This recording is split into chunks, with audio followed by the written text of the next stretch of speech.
So, well, hello to anyone lurking in the chat and or watching in the future. And though we have recently begun um, starting off our coverage with the plugged in review of, of the piece of media we are covering, there is an asterisk to that. And the asterisk to that is when such reviews are available. And surprisingly enough, Focus on the Family didn't deem it necessary to make a censorship guide for a Spike Lee movie about gun violence that is an adaptation of a Greek play about a sex strike. During a war. Yeah. I wonder why they didn't feel it necessary. It's almost as if the movie speaks for itself, isn't it? Yeah. Yeah, look, folks, Focus on the Family might not review it, but look, blanket trigger warning. This movie's hard hitting. There's multiple points in it where I absolutely will cry, as Ring can attest, having seen me watch it twice. It's not subtle. Like, no one ever accused Spike Lee of being subtle, but when I say it's not subtle, I mean it's really not subtle. Like, even for Spike Lee, it's not subtle. I mean, I've only seen 2 Spike Lee movies, so I can't tell whether or not it's subtle for a Spike Lee. It's not subtle for a Spike Lee movie. Look, it's not subtle for a baseball bat to the head. Okay? Look, let's be clear here. This is what we're talking about, and it's not an easy film. Certainly not a film for children. Yeah. I would not be showing this to anyone under the age of 14 or 15, and even then, I would be wary. Yeah. Of how they may or may not respond to it. Yeah, like content warning. This is a Spike Lee movie. No, it's like content warning. This is a Spike Lee movie about gun violence based off an ancient Greek play about a sex strike during a war. That's all that covers pretty much everything you need to know about what kind of content you're getting into. It does, but then, there are certain things like I watched this once in an academic group of people who were watching movies for and discussing them, classical reception. And someone passed the comment when we were talking about the film, and someone passed the comment of, it comes to a lot where even the movies are showing women, and the exact words he used, and they're seared in my brain, scraping her child off the sidewalk. And that moment in this film it's horrific. It is horrific. If you've ever lost anyone to gun violence or anything else, it will hit you hard. It'll hit you harder if you've lost someone to gun violence. It'll hit you harder again if you've lost a child to gun violence. I reckon everyone needs to see this film. No one should see this film without prior warning of what it's like. Because, oh my gosh. Like, you think I'm giving you a warning. I'm not doing it justice to what it's like. Also, and yet you should still see it. This isn't an emotional roller coaster so much as an emotional whiplash. Yeah, it's an emotional boxing match. Like, 1 minute you're hit with one thing, the next with the next. Like, it's like hilarious comedy, absolute immediate punch to the nuts, tragic reality, back and forth the entire movie. And like, it's designed that way, right? It's supposed to take you up to the massive high of laughing at the rhymes and the jokes and the cock jokes. So many cock jokes. And yet you'll still have the smile on your face, laughing at the cock jokes and the sex jokes, and then it'll cut to a shot of a mother screaming for a child, or it'll cut to a shot of someone in a wheelchair, or it'll Yeah. cut to a shot of someone, you know, being shot, literally being shot. And it's like, this film really does it. It does it deliberately. Like, you don't make cuts like that accidentally. Like, it's deliberate. It's designed to take you right up and show you the love and the joy these people are capable of, and then bring you crashing back down to earth, because that's what shooting does, right? That's what gang warfare does. You're living life, you're bright, happy, you're playing in the street, and then the next minute you're in a box. Yeah. And this movie really takes you on that emotional, gut-wrenching journey with the characters. Okay, I'm about to say something. Please allow me to finish before you yell at me for being an ignorant white person. I mean, I won't yell at you for being an ignorant white person. I will gently correct you. But yeah, do go on. Because so for for those of you who have those friends that pull out the old meme of, what about black on black crime, show them this movie. Yeah, no, actually, I agree. Yeah. Because this movie specifically deals with quote unquote black on black crime, right? And it does it in a way like, and it shows you how people think in that situation, but also what they're dealing with and why they're in that situation in the first place.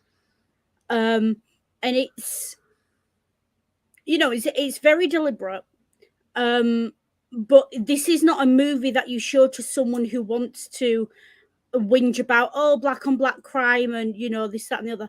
That's not what this movie's about. What this movie's telling you. And if you walk away from this movie with any other message with regards to the point of black on black crime, with any other message, but they're like that and they're killing each other because white people made them that way, you've missed the fucking point. Yeah. There's a reason the only white people in this movie are the priest and a couple of government officials. Yeah. And the general. And the general. We will get to the general. We will get to the general. I'm sure we will get to the general. The general and his whistling deck. Yeah, that's not a euphemism, folks. Except it is, except it's not, except it is. Because reception. Yeah. So this is a bit, and like we say all this about trigger warnings, right? That's before we even, if you have religious trauma. Yeah. Holy shit, I had flashbacks to church. Yeah. Like, the priest is like, from a liberal, quote unquote, leftist, anti-gun, pro-human rights point of view, if all priests were like that, there wouldn't be a problem with priests. Like the priest in this movie, I say, stands in the ranks of your, Friar Tucks and your Father Mulcahy's among, yeah. And he's based on a real character. Yeah. But he does take the opportunity at a sermon to give a political speech, but then the sermon is at the funeral of a 7-year-old who's been shot. So, the time for politics is now. Yeah. That is the time for politics. And he, he's not... he does offer to pray for people, but he's genuine and he means it. And he tries to, he meets these people on their level.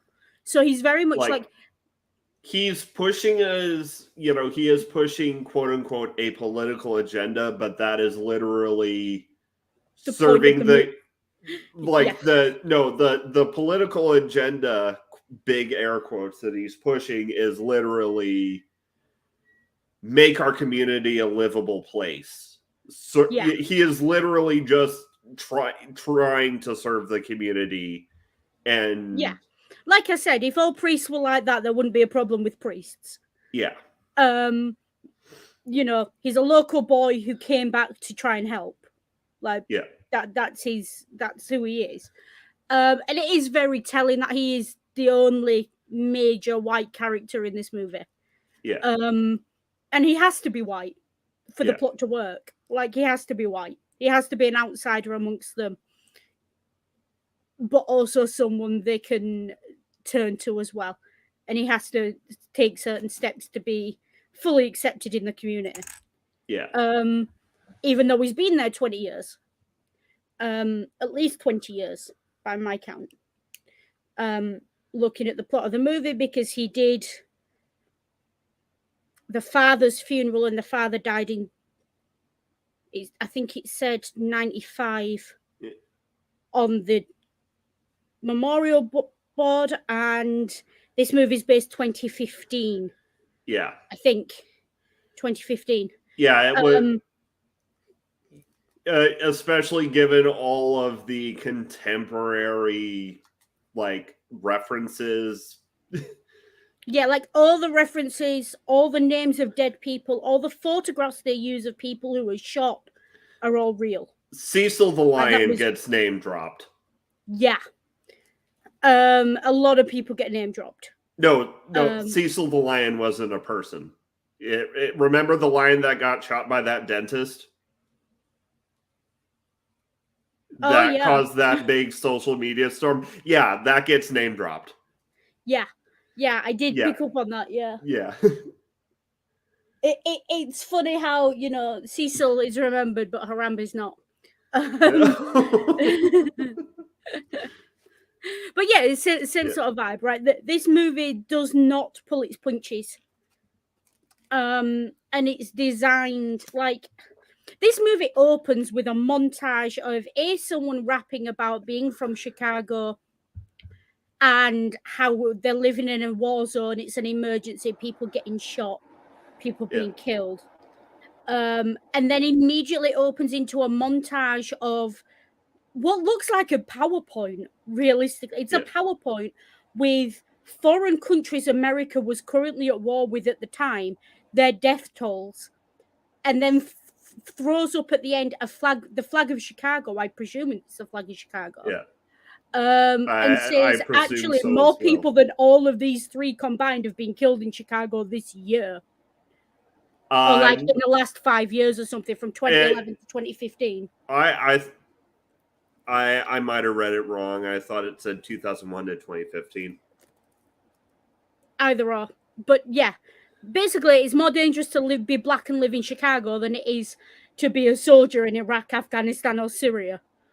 Also, the opening shot is of a, map of the United States constructed out of the silhouettes of guns. Yeah. Like, this movie's not subtle. This movie's making a point. And, I can see why anyone who's signed up to the NRA wouldn't want to watch this movie. Yeah. Just putting that out there. Because, when your association's name gets name dropped at the funeral for a 7-year-old, you fucked up. Yeah. And it's, the movie does, like, it tries to stay as bounded in reality as anything based on a story can be, right? Yeah.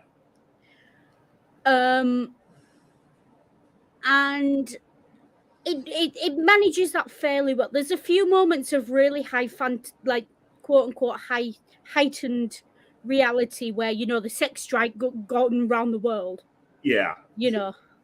Shot heard around the world. All the women on the planet are going on strike. So the Fortune 500 companies all signed a peace accord. Like we wish. Or rather, the shot was. The shot not the shot not taken was heard around the world. Cum shot heard around the world, yeah. But like, you get all your dick jokes out, all your phallus jokes, everything, because they're all made in this movie. Yeah. So the movie follows the same structure, and also this uses the same rhythm and rhyme as the original Lysystrata. Also, you spelled Lysystrata wrong in the title. Of course I did. It's YSI. Yeah. One Y, one I. Yeah, I can't fix the description while we're live. It's Greek, like it's all Greek to me. No one cares. Yeah. But the way it opens, like you get the initial really hard hitting, it almost opens like a documentary. Actually, I'll disagree with that. I will disagree with that.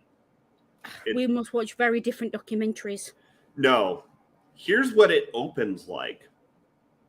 It opens like you're seeing a play. No, I'm talking about the first, the music and the words on screen, and that opens like a documentary.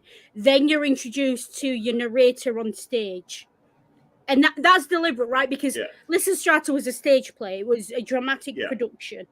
Well, I'm talking back to that in certain ways. You know, I'm talking the music with the gun map. That's something that would be like up on stage while like the before the plays, before they give the announcement to turn off your phones, yeah, like that's kind of what it's aiming for, and it does it really well. And then I'm not going to spend a lot of time talking about how it's similar to the Greek play. Yeah. Because the ways it's similar are so intelligently done, so brilliantly done. Like, all these people have got ancient Greek names and nicknames. Like, how you're writing a story and you want to name someone Cyclops. What do you do if you're basing it in Black Gangland, Chicago? Guy got his eyes shot out. Yeah. Like, that's on a level that, like, you've got to know your stuff to come up with something like that. This idea of the Spartans in purple and the Trojans in orange. Yes, because we view the Spartans as wearing red, right? But if you go back and look at the text, they wore the same dye that's used to go that red is also the same dye in different mixes that's used to make royal purple. So like that's something only someone deeply embedded in classical material culture is ever gonna, like, no normal people are gonna notice that, right? Yeah. I'm not normal, but yeah. And the Trojans wearing orange, again, normal people are not going to understand why that's relevant. But the idea that, the Spartans in red, the Trojans in orange, when you think about the Trojan War, you think about the fires, and it's a callback to that. But again, it's so subtle. Like, no one else is going to care about that. That might not even have been the intention, but that's what it's saying. The way they fight and argue, the idea of this being a generational thing, of a generational war, that the only reason they're still fighting is because their fathers fought and their grandfathers fought. Like, the Lysystrata is based around the war between Athens and Sparta, and it went on for like a decade before it ended. Like, imagine a decade between two fuckery little city-states. Yeah. Like, it translates really well as, like, it does translate really well into sort of a gangland story. I mean, to be fair, like, any kind of blood feud story translates really well to a gangland story. Yeah, but case in point, West Side Story.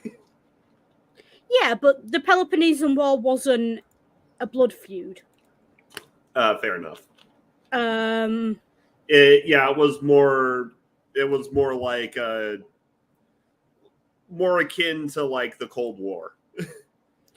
Geopolitical grudge match where neither side could really come in front of, could really get in front of the other. Yeah. And it was for the hegemony of Greece, or what we would know as Greece, the Hellenic world.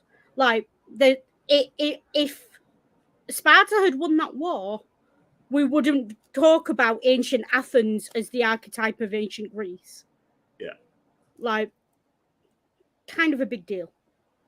So I can see how that translates into gang warfare. We're fighting for hegemony. I can't say that word. Hegemony. That's not how you say that word. You can't say that word either. I can't say it, but you definitely can't say it. What the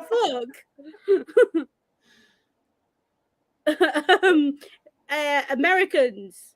That's not how you say that word. But yeah, you know what word I mean, right? They're fighting for control over the city, control over the state, if you like. Yeah. And the only way they can get control is by killing off the other side and complete control. Yeah. Right.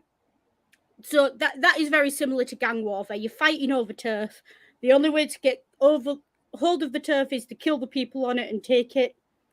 And the reason you're fighting is because you don't want your culture subsumed by the other side. Yeah. It translates really well. And then you've got other things, you know, guy in the wheelchair, other stuff, other ways this goes. I strongly recommend to anyone. Lysystrata is a really easy read, right? Especially in translation, and it's funny. Like, this movie is funny, but listen, most of its jokes that ripped straight from the Greek text. Also, Samuel L. Jackson as the Greek chorus. Yeah, the narrator, not the Greek chorus. The women and the men are the Greek chorus, but he's the narrator, and he's a very good narrator, and he's well worth it. It's worth watching just for that, to be honest. He should be incredibly proud of his performance there. And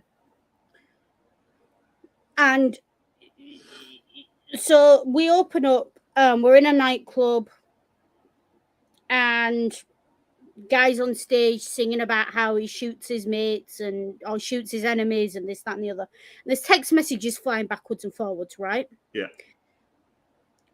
And then there's a shooting in the club. Yeah.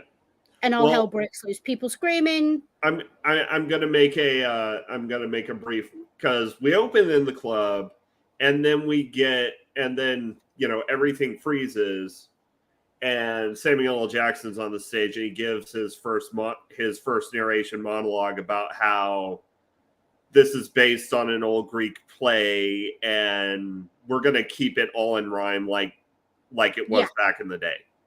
And I did not mean to do that. This movie makes you do that automatically. It's so funny. But yeah. So he explains it really well. He explains it for the non-classicists in the audience, who, let's be honest, are going to be like 90% of the audience. Like, people are not watching this movie because it's based on an ancient Greek play. They're watching this movie because it's Spike Lee. Yeah. So, you know, that bit needs explaining, and that's fair enough, right? And then you get the shooting. And the thing is, right, even before he steps onto the stage and talks and everything freezes, you see the guy there, and he's the only person dressed with any orange on him. And I've just realised you're wearing orange and I'm wearing purple. Yeah. Was not deliberate, folks. Whoops. Was not deliberate, I swear. Yeah. Right? I only got that. Yeah, I almost like, as you were explaining the colors, I was like, maybe I should go change.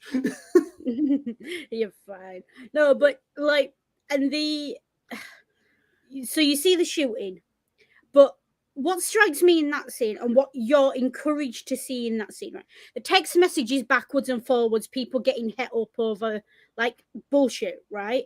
Yeah. Then the shooting, as they're singing, like everyone's singing along, like, to this track of, you know, I'm going to go shoot the Trojans, this, that, and the other. Yeah. And yet the minute the gunshot fires, everyone starts screaming and running. Yeah. And like, for me, there's irony in that, right? Because these people who were so big and hard a minute ago, who can stand on stage and sing about shooting Trojans, the minute shit actually gets real, the first thing he does is duck and run and lets his mate take the bullet for him. Yeah. Like, you are not encouraged. Like, the characters in this movie are not heroes. They're protagonists. The closest this movie has to a hero is probably the priest and Patty's mother. Yeah. But even that is, like, he's not a white savior. Like, that's not his role here. His role is to be the white voice that people will actually listen to, because they ain't listening to the black voices. Like, that's his role here, and he spot on. Yeah. Spot on role, spot on casting, spot on writing. Like, it would have been very easy to make this film about a white savior, and it's not. Yeah. And, you know, it's so important that it's Lysystrata who signs the peace accord and who leads the rebellion and everything else. It's a black woman who does it. Yeah. And the one thing you have to understand about this film, the ancient Greek version was supposed to be a satire. Like, it wasn't supposed to be serious. It wasn't supposed to be like a cutting diatribe against the cruelties of war. It was supposed to be, look, this war's gone on so long, even the women are sitting up and taking notice, and even the women are like getting political now. This in a culture where women weren't allowed out in public, where women weren't allowed to speak in public, wouldn't have been educated. You know, if even the women can see shit's getting real, then, you know, that was the satire. Whereas in this one, it's the satire is in it's pitched slightly differently. It's not about, oh, even the women are involved. It's, holy shit, you went so far, you got the women involved. Yeah. Like, you involved the children, and that was the line. So there's a very it's a different way of, it's the same story, but it's being changed ever so slightly. And what that change does is remove a lot of the ancient Greek misogyny, right? Because ancient Greece, democracy, stone walls, philosophy, all that nonsense, right? But misogynistic as fuck. Like, and the Spartans weren't all that much better. Like, the women were taught to fight and everything else, but there are some estimates that say that about 60% of the Spartan population at any given point was probably enslaved. So this whole thing about kids sent to the Agoge at 7 years old and taught to fight, and these are Sparta's walls, that's the elites. That's the upper elites. And that's the elites who literally hunted their slaves for sport. And you know why they have that, you know, hardcore military, you know, is so that they'd be able to put down a slave uprising the second it popped up, because they were scared to death of their slaves figuring out, hey, we outnumber those Spartans 10-1. Yeah, basically. Yeah. You know, there's a great quote from ancient Rome, you know, if slaves realized how many slaves there were, I'm paraphrasing, but it's basically, if slaves realized how many slaves there were, we'd be fucked. That reminds me, at some point we need to do the Bug's Life movie. Yeah, like I was about to say something Hopper's speech from A Bug's Life. Yeah.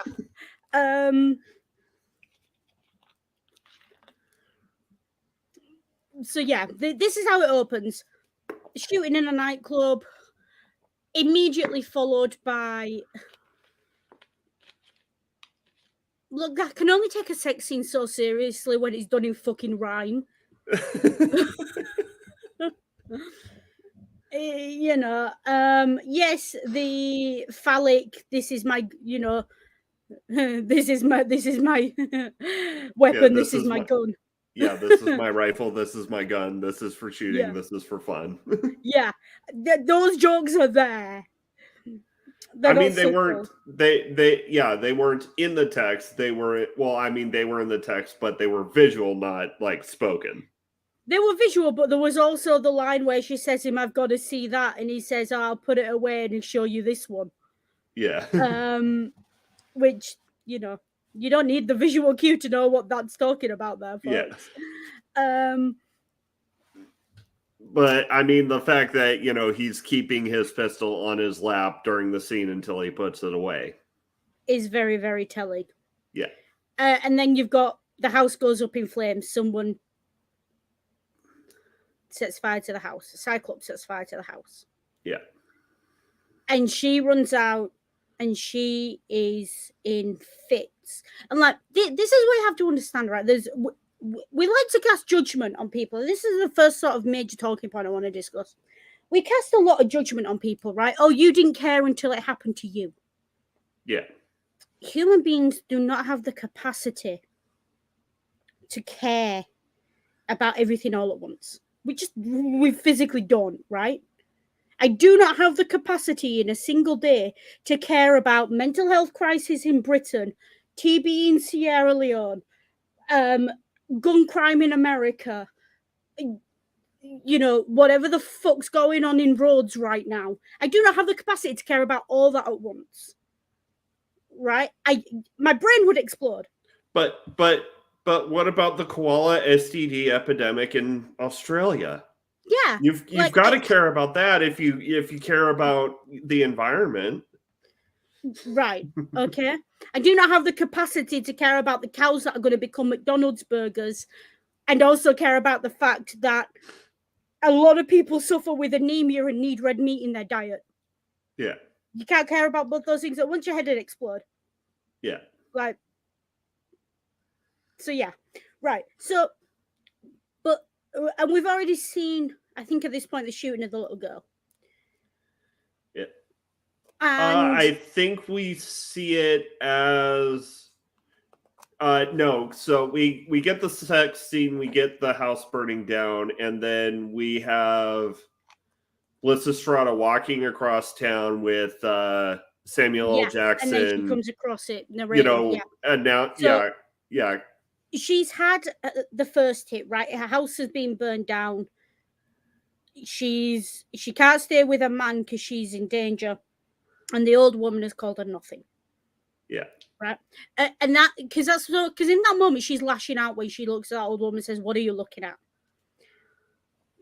She's lashing out. She's looking for someone to offer a hand. Like she's screaming for people to call the fire department. Yeah.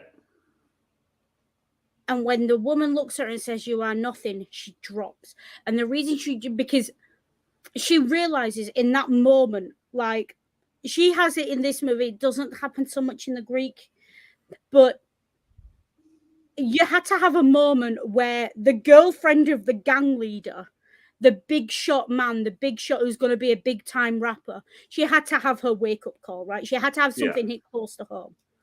Yeah. Was it strictly necessary that the house got burned down? No, but she had to have blood. She had to have a stake in this. And so the stake is that her house has been burned down by the Trojans as well. She has to have lost something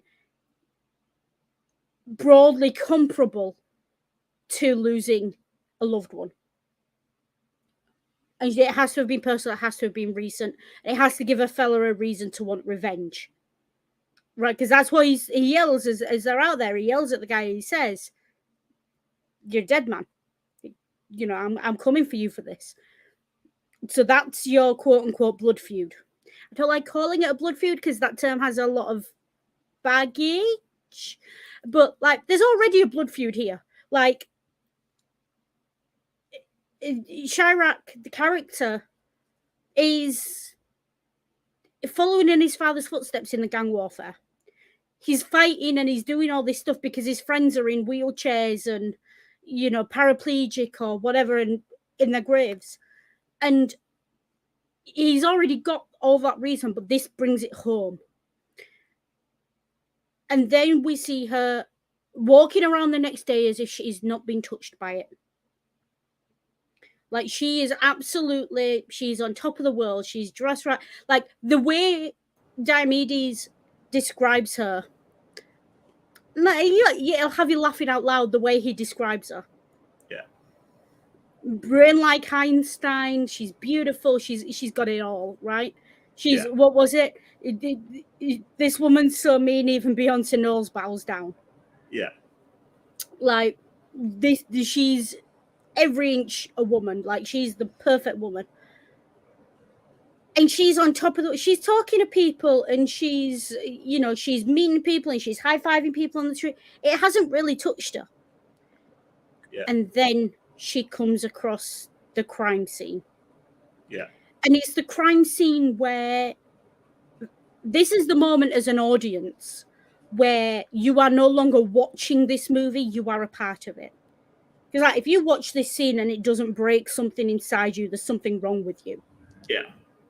Right? Like, it's harsh, it's vicious, and it's horrendous. And it's really, I think from a cinematic point of view, really brave to put something like that really early on in a film. Yes, it's an inciting incident, but a mother screaming in the street because she's not allowed to cross the police tape to get to the body of her 7-year-old child. That's fucking brave. It's either brave or you're Spike Lee and you don't give a shit. Yeah, like it's brave and it's brutal and it's brilliant. It's brilliant, and I say brilliant as in genius, not brilliant as in cool, because fucking 7-year-old child, it's not cool. Yeah. You know, the idea that even the priest in this town has to walk around with a couple of heavies for protection, who are wearing red crosses reminiscent of the Knights Templar. Yeah. Like, can we not? Like, when the priest needs protection, when the priest keeps a gun in his fucking lectern, can we not? And that's what this whole movie is saying. It's literally holding up a gun and it's going, can we not though? Yeah. Like, it is not.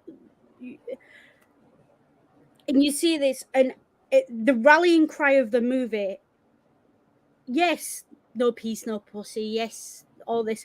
But the rallying cry of this movie is who saw. Yeah. Because the real inciting incident here is not necessarily that Patty was killed. It's that no one came forward to identify the killer. Yeah.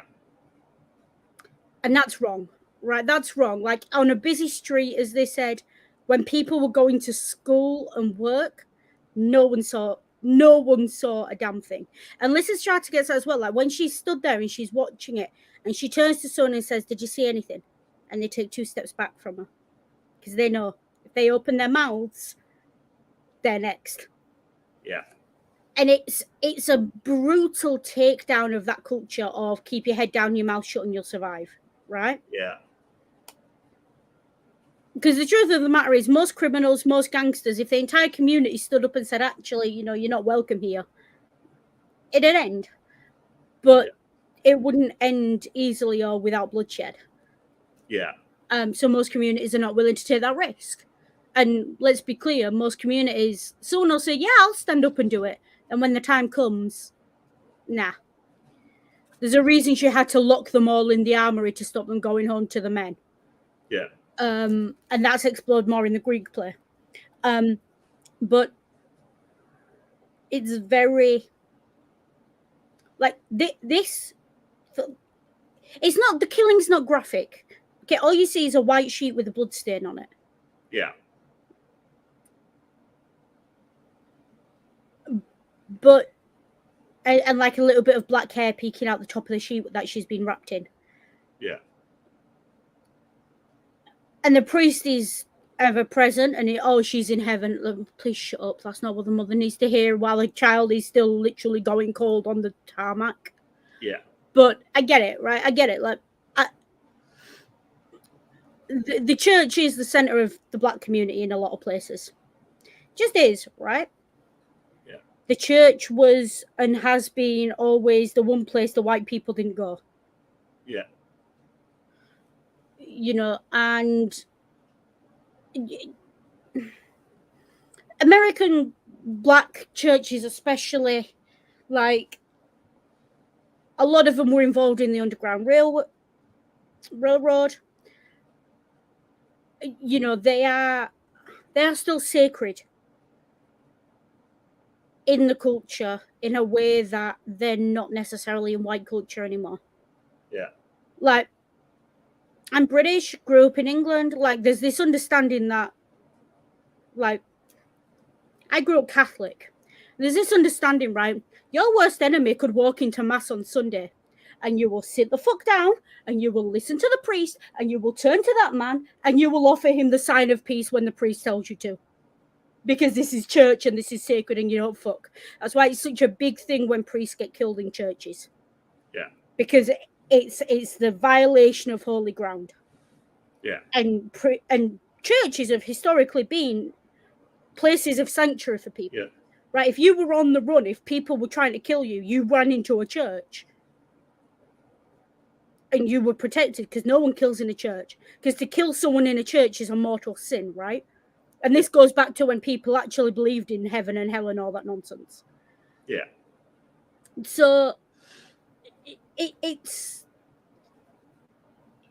all feeds into that. And this sense of the church has always been there. Like, and there's even comments past, like when they talk about the massacre, was it Charlottesville?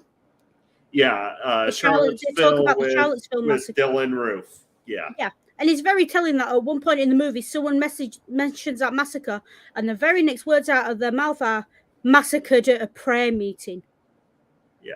And it's the fact that it was a prayer meeting that offends her, not the fact that they were massacred.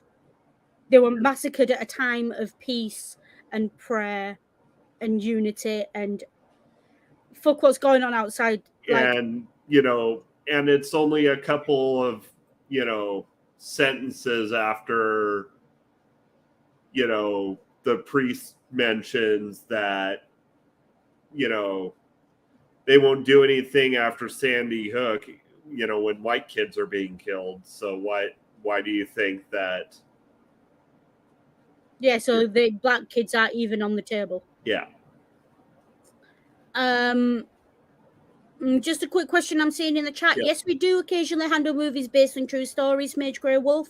If you've got any ideas for one, click our card in the description. In the top, you'll see the buttons. Click the one that says submit an idea. Whatever movie idea you've got. Yeah, the most recent one we covered was Till. Till, yeah. Although technically Chirac is yes, it's classical reception, but technically it's based on true life events because the priest is based off a well-known priest. Obviously everyone knows what downtown Chicago is like. I say that with a laugh because I'm uncomfortable, not because I find it funny. So yeah, it's in that grey area of based on a true story, not based on a true story. It doesn't claim to be based on a true story. Yeah. Because that would be patently ridiculous. But it's grounded in reality. Yeah. And grounded in fact. That's why we get all these references to Sandy Hook, to Charlottesville, to like the KKK churches and, you know, all these other things. Martin Luther King, there's a comment past. You know, and the whole movie is geared to this could happen. Like the point of this movie is this is what's happening now.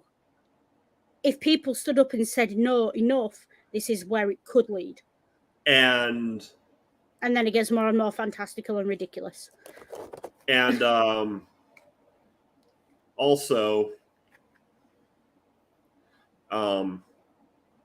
I lost my choo-choo. Never mind. So yeah, so we've got us seeing the kid killed, and then she can't go home because the place is a wreck, burnt out wreck. So she knocks on the same woman who called her nothing. She knocks on a door, and I don't think she gets enough credit for doing that in this movie. Yeah.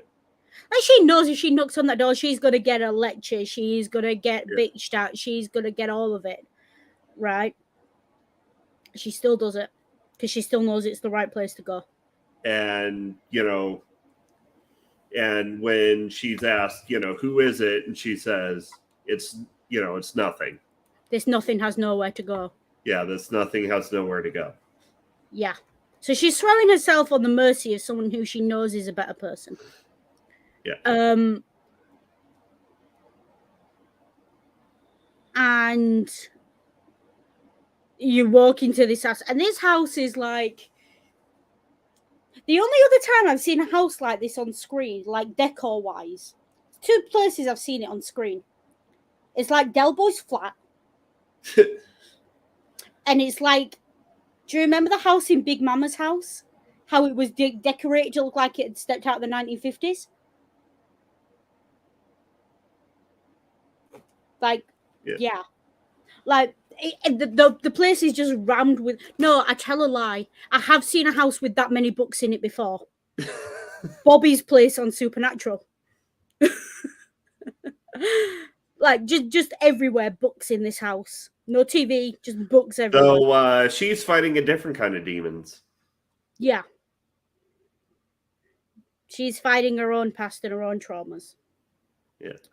But, you know, and she's as much, I think, the literary device that makes this possible. Yeah. She's the guiding light Lysystrata needs. You know, she's the one who points Lysystrata to research or Googling the Liberian or the Libyan sex strike. Yeah. Which is the thing that I think happened. Hang on.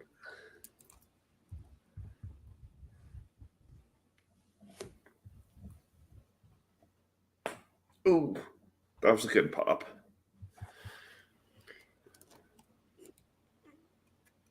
Also, like the official name for a sex stripe is a lysostratic non-action.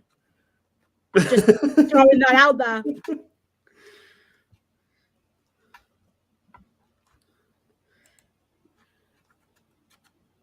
But and the concept has its own Wikipedia page. Oh wow. So do enjoy. Colombia 1997, September 2006, wives and girlfriends of gang members from Piera, Colombia started a sex strike to curb gang violence. So, according to a spokeswoman, the specific target was to force gang members to turn in weapons in compliance with the law. According to them, many gang members were involved in violent crime for status and sexual attractiveness, and the strike sent the message that refusing to turn in the guns was not sexy. In 2010, the city's murder rate saw the steepest decline, down by 26.5%. So yeah, behave. Yeah, Liberia, Lemia, the name that's Lemia Gaboe. Let me just check how to pronounce that, because it's not right that I don't know how to pronounce that. There's no pronunciation guide, because of course they're not. So I'm going to assume it's phonetic. Lemia Robota Gaboe, Liberian, led the sex strike in Liberia in 2003. It wasn't actually carried out in the end, but it was suggested, and she got the 2011 Nobel Prize for non-violent struggle for the safety of women and women's rights to full participation in peace-building work. Yeah.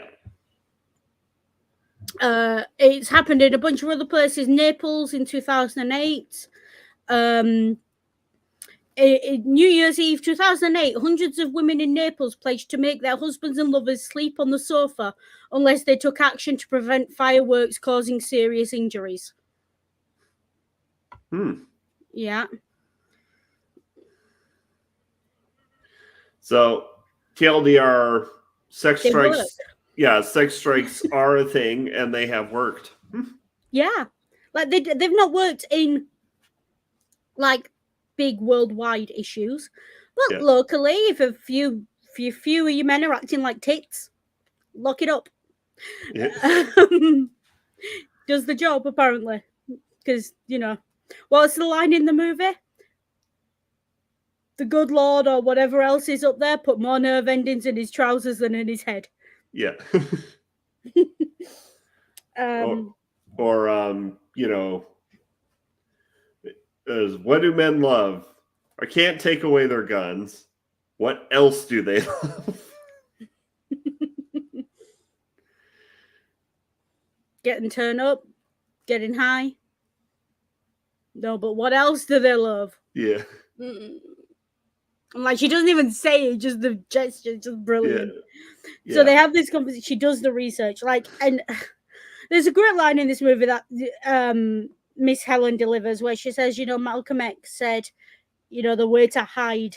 I'm not going to repeat it verbatim because I'm not African American. Yeah. But the way to hide knowledge from a black person is to put it in a book. Is Yeah. the TLDR of that? Because again, not African Americans. So I'm not repeating those words. And it's kind of true. It's kind of true. Like, and I say this as someone minority in the UK. Like, how do I know about the history of British colonialism? How do I know about the history of, anything really? Yeah. Because I picked up a book. And you know how few, like, I thought it was just me. Like, I went to university in a city where the demographics were broadly similar to where I live, which is majority non-white. Not majority, but massive percentage Muslim, and other non-Christian religions. A lot of the Windrush generation settled in Leicester, where I went to uni. And you could count on one hand the number of non-white people in my uni history class. Yeah. And the movie, that's the point, right? They hide this shit. They don't have to hide it. They just put it in books and tell you that books are not for you. This is why we go so hard against banned books. Yeah. Because if you want to know what they don't want you to know, go read the books they're banning. Yeah. And yes, Midge Grey Wolf, that quote in the movie is attributed to Malcolm X, who, as you quite rightly put it, is a black guy. I didn't quote it verbatim, as I said, not my place to be using those terms. But yeah. And something Florida, something history textbooks. Oh, don't. You see that gin and tonic I've got there? Unless you want me to pour it out 3 more, don't. I have opinions. I have fucking opinions. But this is not the place for those opinions. Yeah. But, apparently putting them in books isn't enough anymore. No, they have to put the lies in books as well, just in case the old black person does get heirs. Like, I've genuinely, as a non-white person, been accused of having heirs because I was more interested in books. Like, why? Because I dare foray into your white environment and dare pay attention to shit. I'm the uppity one. Okay. Okay, yeah, I'd rather be uppity than fucking dead. Yeah. The great Doctor Who quote, if you ever watch, what's the one where they play the TV games, Christopher Eccleston? Where they're stuck on a satellite and it's all TV shows. Oh. Satellite 5. Yeah, Satellite 5. Yeah. And there's a great line where he's in manacles and Rose is next to him. And the man walks up to him and he says, is a slave really a slave if they don't know they're enslaved? Like, the Doctor has no time for your shit, dude. He says, yes. They don't tell you you're enslaved because that information is in the books. Go read them. Yeah. And it's a very important, like, it's so important. Like, all the people who are name dropped in this movie, majority of the characters, majority of the people are all black. And it's so important. Like, it's important that all the characters name dropped and all the words of wisdom and historical people, like the Libyan sex strike, she's a non-white woman. Like, it's so important that all those people are not white. Yeah. Because what it's telling the black audience is, your people are wise too. Your people know this shit. Your people are telling you this shit. Your people have been calling for you to stand up and make a difference. Yeah, and like, then we have the one, and then we have the priest saying it for the white people and basically being a support. Yeah, but then we have, because like, you can take a black kid in Chicago and you can quote 100 dead white people to him for as long as the day is, right? Yeah. He's not going to give a shit. Because those white people don't know anything about his lived experience. They don't know what his life's like. They've not been there. They don't know shit. Like, so why should he listen to them? Yeah. Most of those rich white people would want to put him on a plantation. Why should he listen to them? But you tell him that black people said this. You tell him that his own people are telling him to stand up and pay attention and to read. And he might just do it. Because he can no longer say, what do they know? Who are they? What right have they got? Because they've lived it. Yeah. Right? And it's so important that all the names dropped in this and all the words of wisdom are non-white people. I say non-white because they're not all African American. Yeah. But they're all non-white people, and it's so important that's how that's done. Like this movie's just black to its bones. It's just black all the way down. Like, and it should be, right? It's Spike Lee. It should be. Yeah. Which is why I'm letting you take the lead on this one. Well, that and you're, a classicist. I very much appreciate it. Thank you. Yeah, this is very much like Noodle's niche. It's like African American studies, which I did a lot of at undergrad, actually. Classical reception, I had both at once. And anti-gun, I'm there. Yeah. I'm there. That's, yeah. Yeah. And that's something I want to. The reason I brought up the quote about the book, because there's something I want to talk about with this movie, and I've touched on it a little bit, right? This movie doesn't treat its audience like idiots. This movie knows that the majority of people watching it are going to be black. Yeah. Right? But it doesn't sit around explaining the Greek references. It doesn't sit around explaining, the politics or anything else. It assumes the audience know and understand. Right? And even movies that are made for broadly white audiences have a tendency to kind of lead you by the nose. Yeah. If you go to a movie and there's a joke in it that you didn't understand, you blame the movie, you don't blame yourself. Whereas this movie goes, no, I'm going to fire jokes at you so fast that you are not going to be able to process all of them. And if you don't get them, that shit's on you.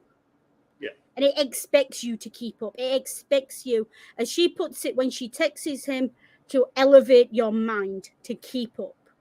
Yeah. Right? It doesn't have time to explain itself to you, and it doesn't want to explain itself to you. And it's so nice to see that in a movie. It's especially nice to see it in a movie broadly targeted at African American audiences. Because they get patronized. They get so patronized by American culture. I see it from the outside. They get treated like fucking children. It's ridiculous. Yeah. Right? And it's just really nice to see something that goes, no, you know what, actually, you are intelligent. You can keep up. You do know what's going down. You do know the truth. And I'm going to treat you like it. And that, to me, is just that, along with, it drops these hints into, Malcolm X said, read a book. This woman says no guns. This woman says there used to be a gang code. The clues are there. But the clues are not for the black audience. The clues are for the white people. Most black people know who Malcolm X is. They don't need to explain to them who the fuck Malcolm X is. Yeah. Yeah? So, who's that explanation for, if not for the white audience? And even in the sermon from the priest, which I want to get onto, because I have a lot to say about the sermon from the priest. Yeah. The life of a gun. That sermon, man, even if you don't watch this movie, and if this movie's too much for you to watch, which I fully accept that it might be for some people, go read that. Just go read that speech. Because we said this at the start when we were talking about trigger warnings, that priest, right? If all priests were like that, there would be peace on earth. Yeah. Like this guy cares. Like he knows he's got standing in the community. He knows he's in an elevated position in the community as a result of being a priest. Yeah. He even uses it to his advantage sometimes. Like when he jumps into situations that no sane person would jump into that. Like, what the hell are you doing? Like, Though, as a word of warning to any ex-Pentecostal, the song that comes, like the song that comes before the sermon, will trigger flashbacks. Yeah. Like yeah. Although again, the performance is very well done. Oh yeah. And that's the point, right? It's incredibly well done. But again, it's done by black people and it's black excellence and it's black performance and the dancing and just the whole thing like is very well done. Yeah. And it's designed to make you uncomfortable, right? If you are a white person watching that funeral scene and you are uncomfortable at how long the song's going on for, if you are uncomfortable at the sermon and the way the preacher talks, because he's got that preacher's lilt.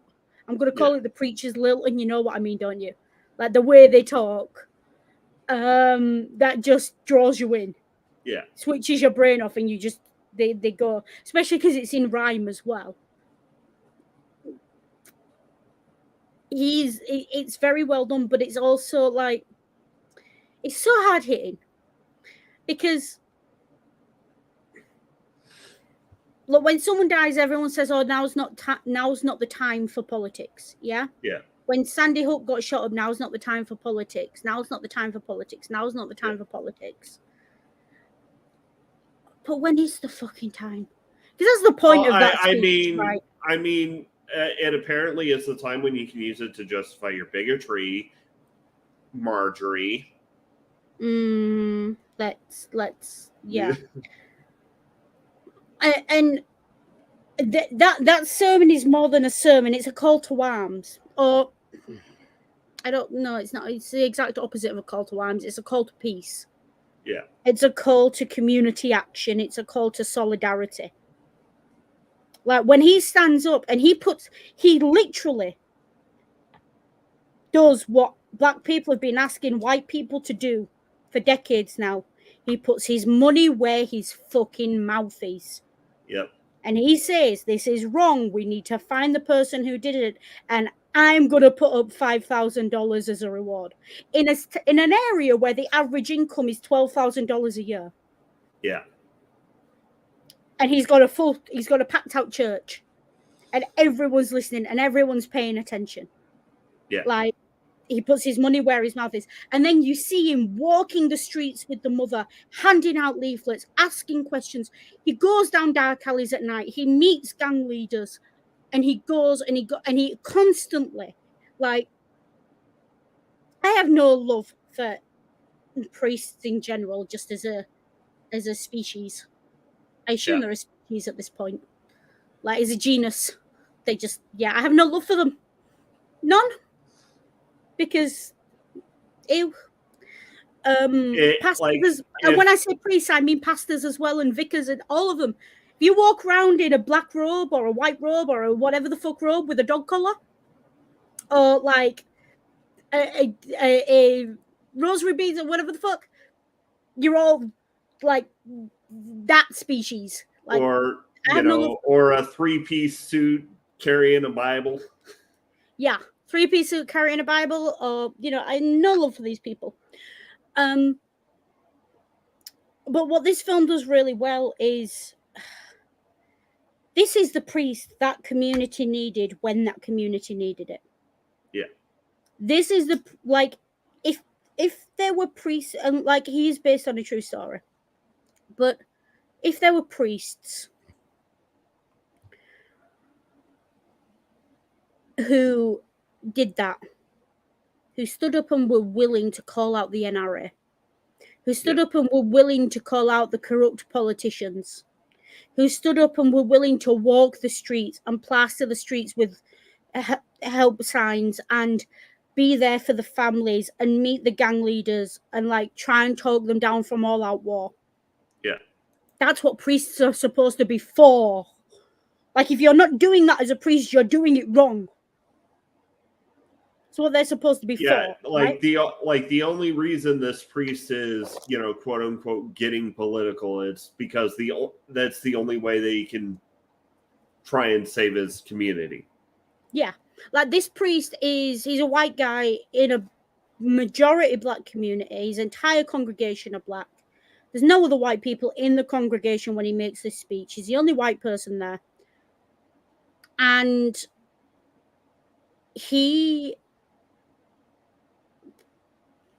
but then you find out later on, and the thing is, this priest, he doesn't trade on his past. He doesn't trade on his martyr complex. Like, most of the people who are in his congregation don't know that he was born blocks away from the church he serves in. Yeah. Like he says, I was born 8 blocks away from the church I'm currently the pastor at. The church that's in the middle of black Chicago. Like, 8 blocks is not that far, is it? It's what, like, maybe a mile?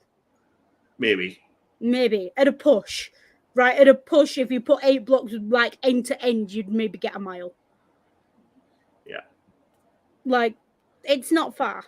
Like, he's saying he's one of them. He's not black, but he's one of them, right? This is his home as much as anything else. He's come back to that church not because he's a martyr, but because that church is his home.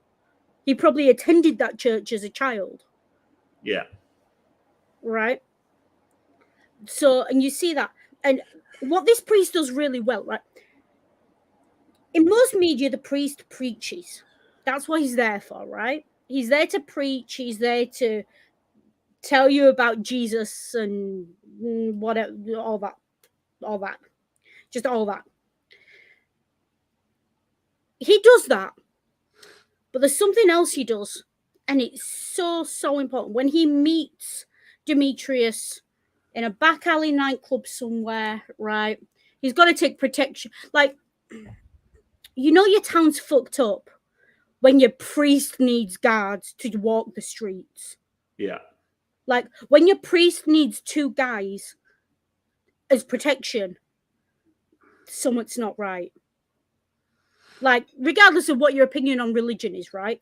If the priest needs protection, it's like where I live, even the dogs walk around in pairs, but the priest can walk around fairly safe. Like, the Mormons can walk around safe. People don't touch religious people. Like, that's it's not done, right? So if the priest is that afraid for his life, well, and he meets Demetrius, and there's one line he delivers. And he says, I presided over your father's funeral. Does that mean nothing to you? And it's such... Because that line to me sums up this priest. Right? Because he's not... He's preaching at them and he's telling them, respect what I'm saying, listen to me, do what I'm saying. But he's also saying, I'm here in the trenches with you. I've been here 20 years. I put your father in the ground. And the implication of that line is, I don't want to put you in the ground as well, so fucking listen to me. Yeah. Like, I know the priest who buried, we knew the priest who buried a lot of my family. And that meant something. Because he was the guy who was there. He was the guy who gave them a funeral. Yeah. There's certain things that just... You ingratiate yourself in a community by doing certain things. Like, this poor mother, right? That funeral don't look cheap, does it? No. That's not a cheap... It's not a cheap box that child's in either. That's a full casket. Yeah. That's a full metal casket that child's in white. It's not cheap. Especially because right in the opening of the movie, you have the narrator telling you how, the only good business around here is the Undertaker in black. Yeah. And that's telling you, like, it's proper. Just it's all laid on. And that's a community coming together, right? And the priest will have greased someone's hand to make sure that kid got a proper funeral and the mother wasn't too bogged down in the debt. Because that's how that works. Yeah. Like the community gets together, someone walks up to the priest and says, for the funeral, don't tell the mother. Yeah. That's what happens. Oh, that's what's supposed to happen. Right? Very Godfather-esque. Yeah. Which is what, and I mentioned the Godfather. How have I got an hour into this stream and only just mentioned the Godfather? Right? Because that's what these kids are doing. They're mimicking that culture, that God, like they're the Godfather, and they're more West Side Story. And again, that becomes a big plot point later on, where the women are saying to the men, you think you're going to be, she says to him, you think you're going to be remembered? You die tomorrow, in 2 days, they won't even remember your name. Yeah. You think you're this big man. Like, even, he says, the priest says to him, this is bigger than your rep. And he says, ain't no such thing. And then the priest calls him out on his shit. Yeah. Like, and I'm talking about the priest, like, it's John Cusack, isn't it? No, it's not.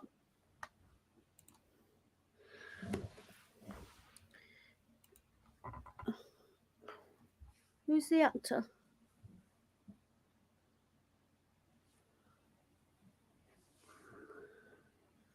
Yeah, John Cusack. Oh. It's John Cusack. I thought so. And he's a great cast for this, because it's a really tight line to walk. Because on the one hand, he is the cultural leader, right? He's the closest thing this culture has to a leader. He's a community leader. He's the first one to arrive when something happens. He's the first one to offer support. He's there for them. And obviously with the whole religious thing, there's they call him father. Like, I don't need to go into that. Where I'm going with that. So, like, and this is a problem a lot of people have. Like, I have this problem with priests where they show up when shit goes wrong. And then, like, they just throw platitudes at you. Because they can't fix it. Yeah. They can't make it better. All they can do is throw platitudes at you that such and such is in heaven now, or they're in a better place, or whatever the fuck. No. Yeah. And like that's where this priest becomes better than that, right? Because that's your standard priest. Then this is like your priest 2.0, version 2.0, who actually stands up, says something that matters, says something of consequence rather than just plain old platitudes, speaks the truth, or at least the truth in that moment, and puts his money where his mouth is. Right? Like you can accuse a lot of priests of hypocrisy, right? You can accuse a lot of religions of hypocrisy, because they make all these big promises about heaven and this, that, and the other, but they're not the ones there with you when you're dying. They're not the ones there who have to pay for the funerals and fix shit, and so it reeks of hypocrisy, right? Like, that's why most of us dislike religion broadly. Like, there's other reasons, but the hypocrisy is a big part of it. Yeah. Like, I fully appreciate that I'm on a streamer's YouTube who is part of Atheist YouTube. I fully appreciate that a lot of you are going to have opinions about priests and pastors. Yeah. And my opinion is they're a bunch of hypocrites, right? They show up when the work's done, they throw around a few platitudes, and they expect you to bow and scrape at them for the honor. Don't like it. Never have.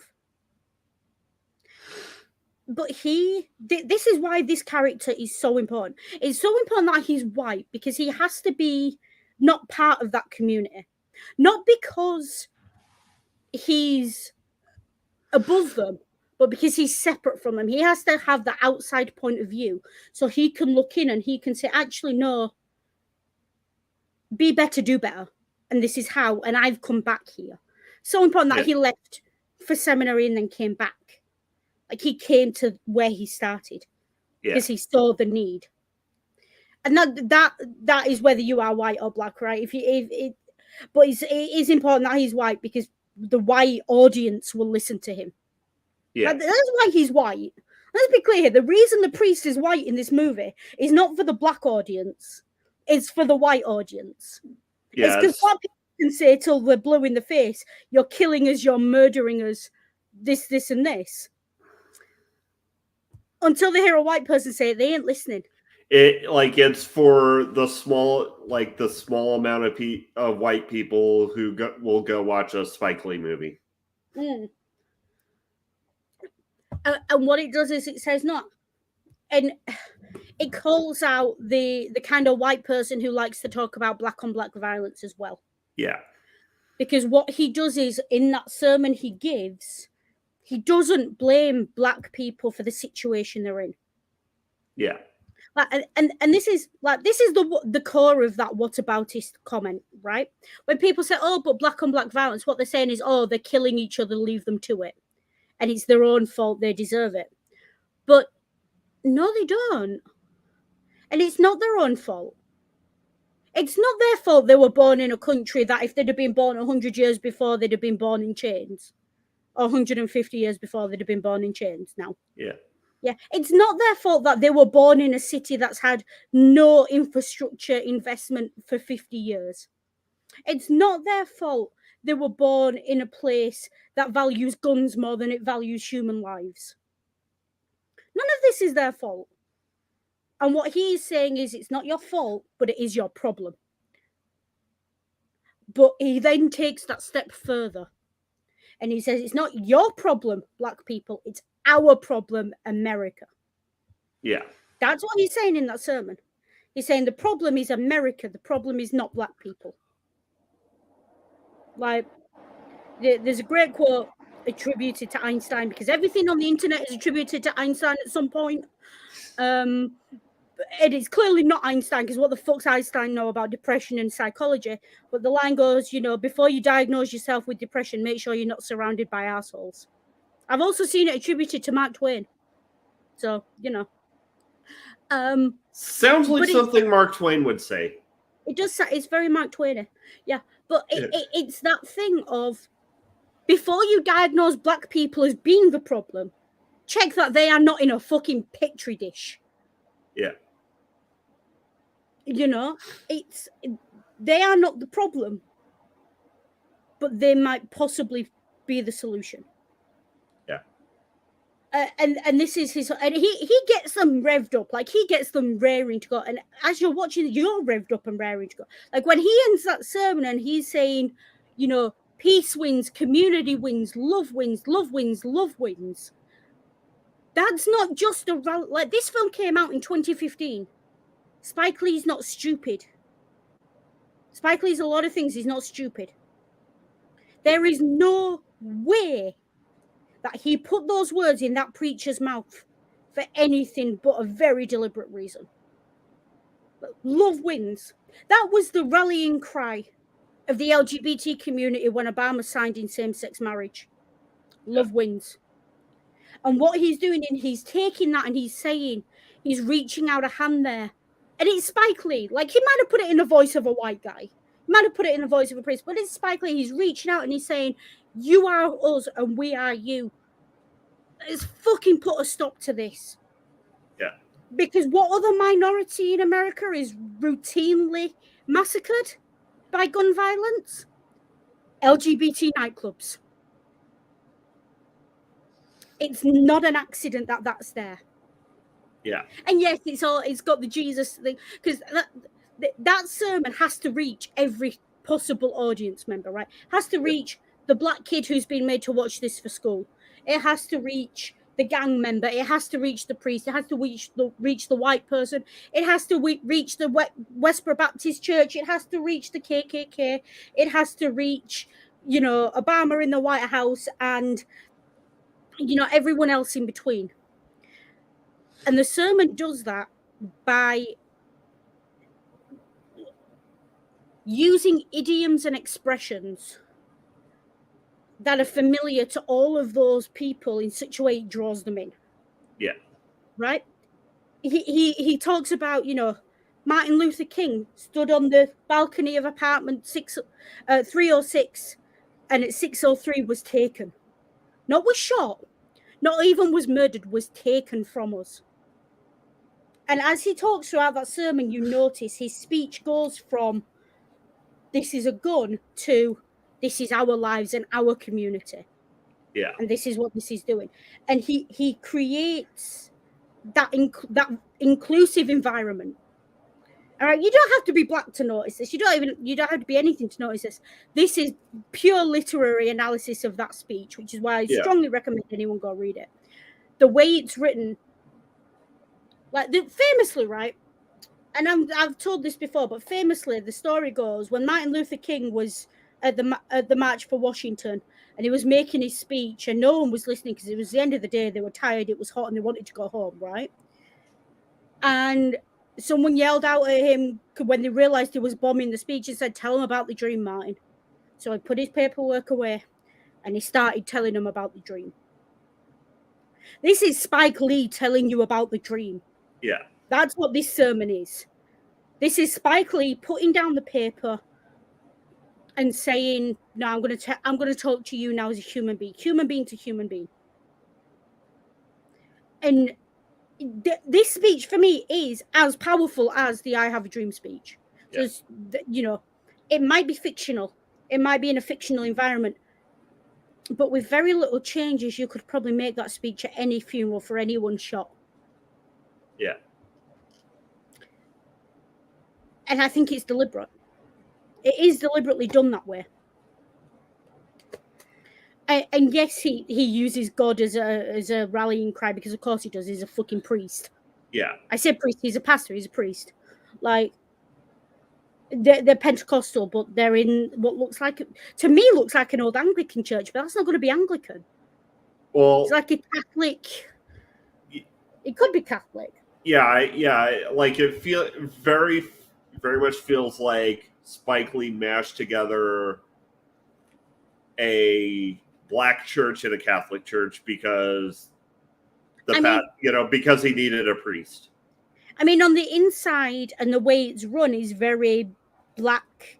Yeah. Baptist, black, evangelical, that kind of. Yeah. Southern, almost Southern Baptist, but black in America. But the church's name is Saint something or other, and he's referred to as Father, I'm pretty sure, which is mostly a Catholic. So it's a Catholic church. Yeah. But he's got, and occasionally, right, Catholic priests do occasionally break out of the vestments and grow a spine. It does happen occasionally. And Catholic priests are known for their boring ass sermons. But what this does is it takes Catholic practices and it kind of overlays them onto more Americanized Protestant Christianity. Yeah. And I've seen that done. Like, I've been to black funerals where they were in a Catholic church. It was definitely a priest up front, but everyone's singing hallelujah. And, you might be any atheist in the world, but you cherish that old wooden cross for that 10 minutes. Yeah. Like, unless you're, in the throes of religious trauma flashbacks. I mean, even if you are, like, everyone else is crying too, so just let it out. Just let it out. Everyone else is crying too. You don't have to tell them what you're crying about.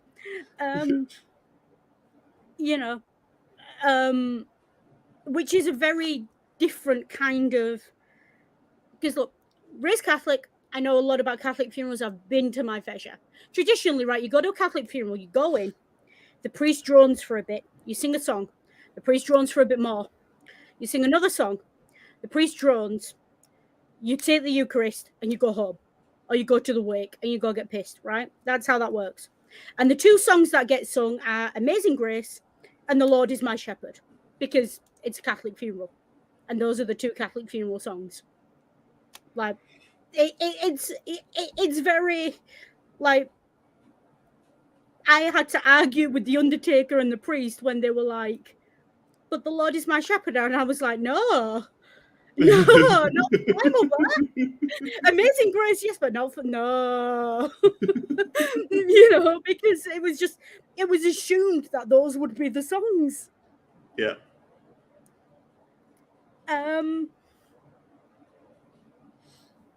So yeah.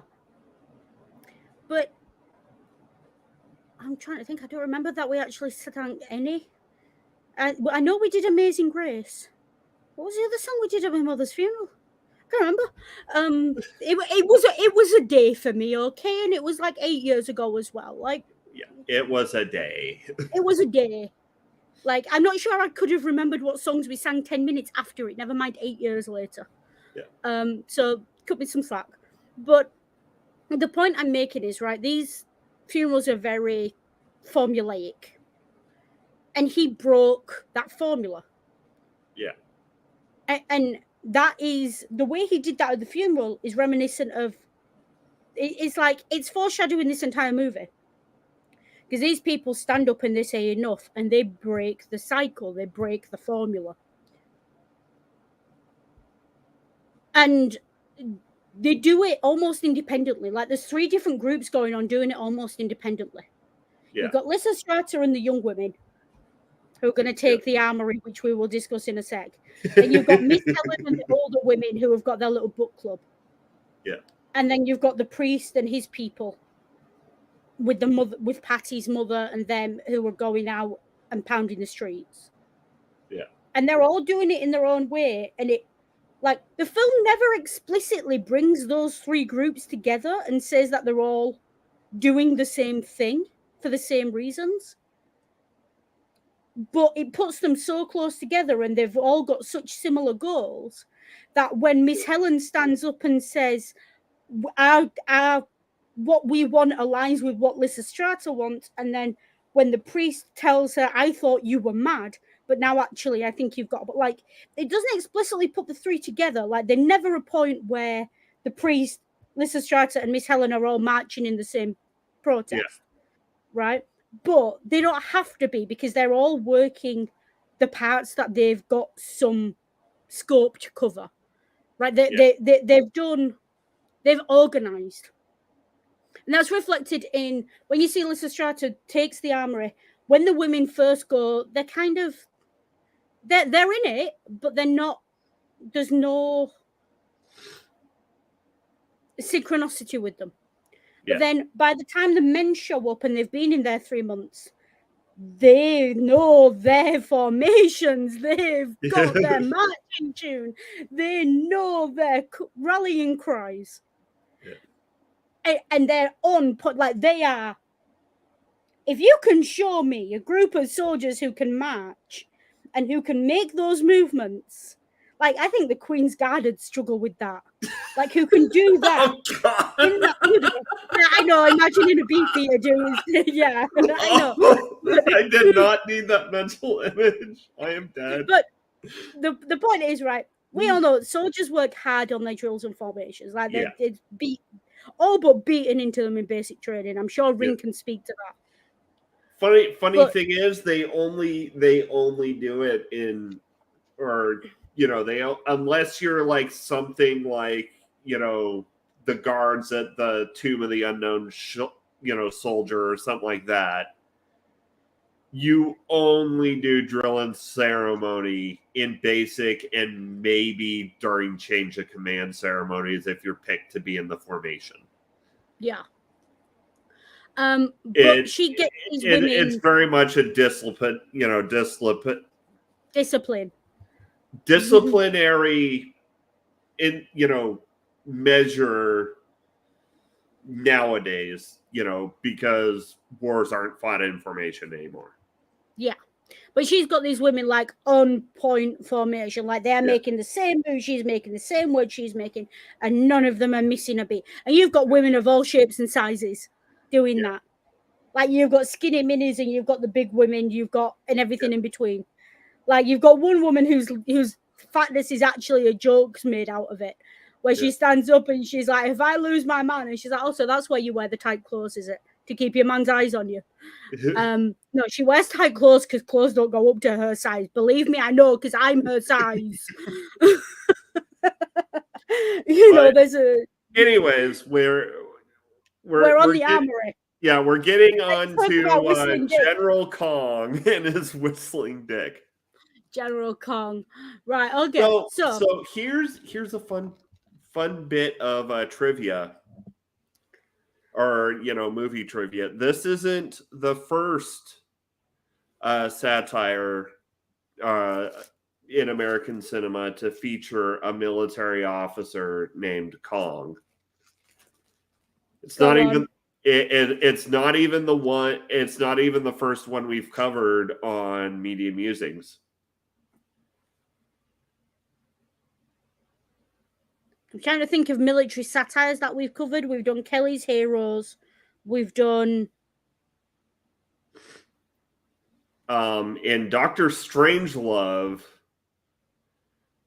Slim Pickens plays a Major Kong.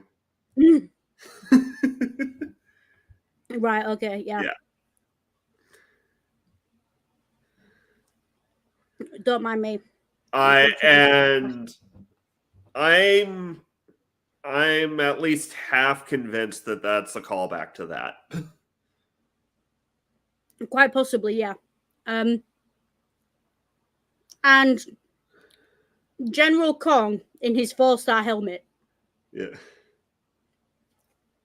Like, I don't think American generals wear helmets with their stars on them, because that just screams "shoot me" at the enemy. Yeah, and you only wear, like, there are no helmets.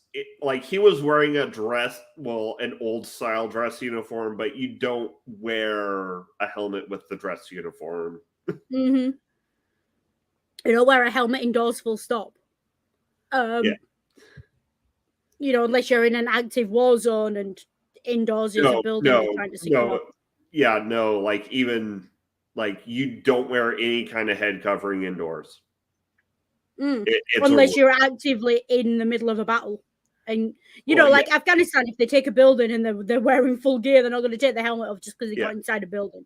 Yeah, like, unless you're, like, in an actual active war zone. And I'm saying this as someone who was, deployed to Bagram, and I had to wear the fucking Bowser suit at night, but still, cover comes off when you walk inside. As the poor sod who had to watch you struggling to build that helmet and worry about the safety of your brain inside it. Yeah, I concur. Yeah. Because the helmet. Yeah. Just, like, if I ever get to 250, maybe we'll tell the helmet story on stream. I'm sure we told it before.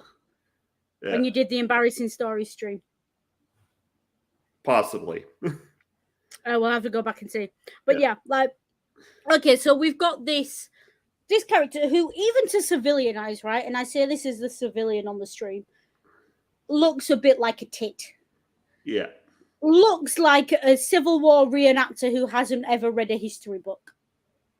Well, I mean, considering the layout of his office. Yeah, I'm getting there. Like, the uniform is out of date. Like, the uniform was out of date for the First World War, never mind fucking the global war on terror. I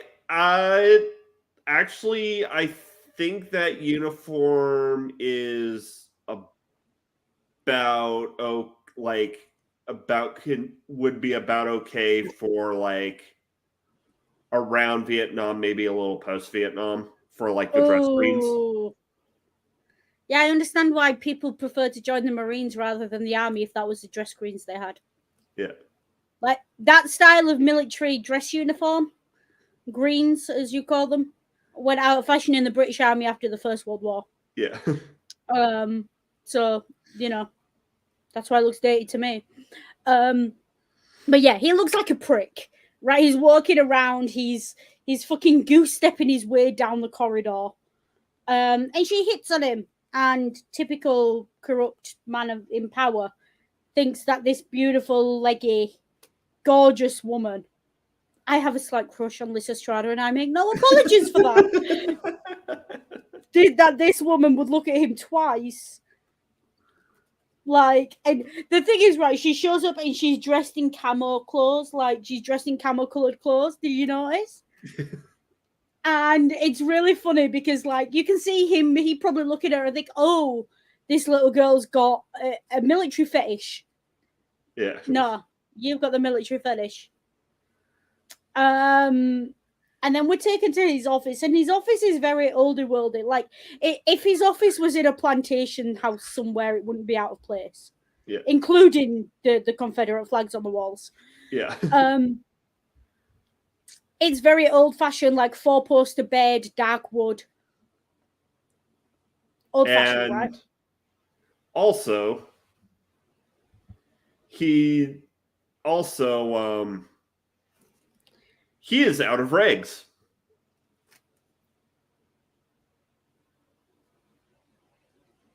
I'm gonna let you explain that one because I won't be able to do it with a straight face. Because in like prominent locations such as the commander's office and, you know, also areas like the dining hall, you're supposed to have the chain of command, photos of the chain of command.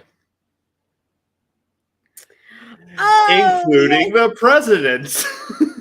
Yes. And he just has all of the Republican presidents on the wall of his office. So he's missing a few. Well, also, it's the current chain of command. So yeah, but those are all just old presidents. Yep. That's interesting. I mean, of all the things you were going to say he was out of regs for, I'd have thought his underwear was a bigger concern. But we're getting there. We're getting there. But the movie made a point to draw your attention to the omission, so I figured that we should as well. Yeah, it's drawing your attention to the fact that he only respects Republican presidents, that he only respects white presidents. She even passes the comment of, so where's the picture of Hussein Obama? Yeah. Like, and she's clearly passing that comment to make him feel comfortable. Right. Yeah. She's asking, where's our black president? And what she's actually saying to him is, so where's the black president? And the fact that she calls him Hussein is very, very telling. Yeah. Because she's doing it to get ingratiated with this guy, right? And it doesn't take much. Because men think with their dicks. It's the lesson of this movie, folks. Men think with their dicks. And so she starts to tell him about how, you know, she begins to seduce him. Didn't take much. And, you know, he decides to show her his cannon and his ramrod. His pride and joy. And like this is where one of the moments where this movie gets ridiculous. Yeah. Like, I don't even mean just ridiculous as in that would never happen. I mean ridiculous as in what the fuck was Spike Lee smoking? Like you get the feeling that he like took one of the scrolls that Aristophanes wrote Lysystrata on, rolled it into a joint, smoked it, and then wrote that scene. Yeah. I mean, don't get me wrong, it's perfect for the movie, but holy shit, I could not stop laughing. Yeah. And like she really plays it up, calling him Mister, and you know, and to asking him about, you know, and there's a lot of racial comments passed backwards and forwards that are used. It's like, look, this is not the first time I've seen racial comments, i.e. comments about someone's race being used in a flirtatious manner. Yeah. My parents used to do it all the time. Like, I'm not going to repeat the things my mother and father called each other when they were joking and pissed, right? And they weren't even flirting at that point; they were just joking. But the way she does it, like, It's uncomfortable. It makes me uncomfortable, right? And I'm not here to kink shame, but I am going to kink ask why. Yeah, Because because he definitely has a Confederacy kink. yeah, and look, he's not the only one. I know people who've got kinks for that dynamic, that owner slave dynamic. Look, if it works for you, it works for you. I ain't here to kink shame. Well, As long I as mean, everyone's consenting. considering he's got the stars and bars wrapped around his privates. He's literally wearing stars and bars as like that's got to contravene flag code, right? Show me a flag, show me a flag shagger that actually gives a damn about the flag code, and I'll show you a liar. The ones that always yell when the pride flag gets put in the middle.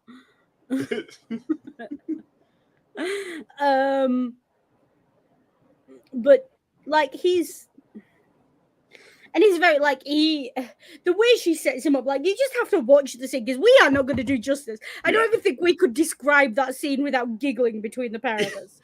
Right? Like the brilliant shot of like you see Lysystrata turn away, and then you hear ripping, and then he's there throwing off his uniform in one piece, and just the stars and bars wrapped around his crotch as boxers. But then she sets him up and then leads him through this scene, and she's setting him up, right? Because that was the plan. But you watch it and it gets more and more ridiculous, where she's humping the ramrod, and she's got him, and she says, "You know what would really get me off? To see you riding Whistling Dick." Yes, what would really get her off would be seeing the racist old white man riding a big black metal dick. And that's not even subtext. I don't think we're going to get through without giggling. But I mean, and then she handcuffs him and blindfolds him with another Confederate flag. Yeah. And the scene ends with one of the most brilliant shots of this movie, where she's standing on his bed and she rips the Confederate flag over it off the wall. And just throws it on the ground and walks over it and walks away. Yeah. Chef's kiss. Just chef's kiss. Like she's played into the stereotype to fuck him up and everything else. And like, how do 75 women take over a US armory?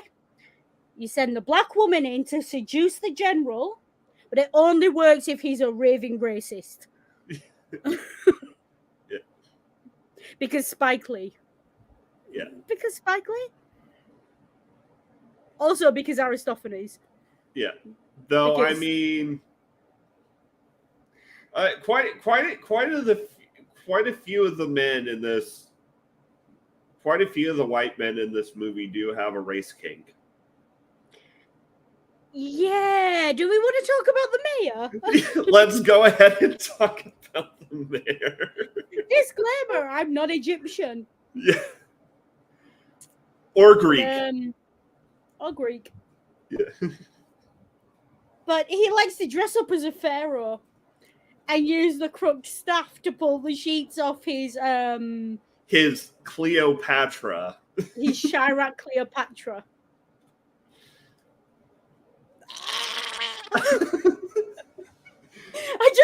I'm not here to kink shame. Yeah.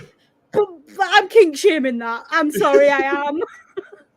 I wasn't here to kink shame, but you changed my mind. Wow. Dressed as a pharaoh, like headdress and everything.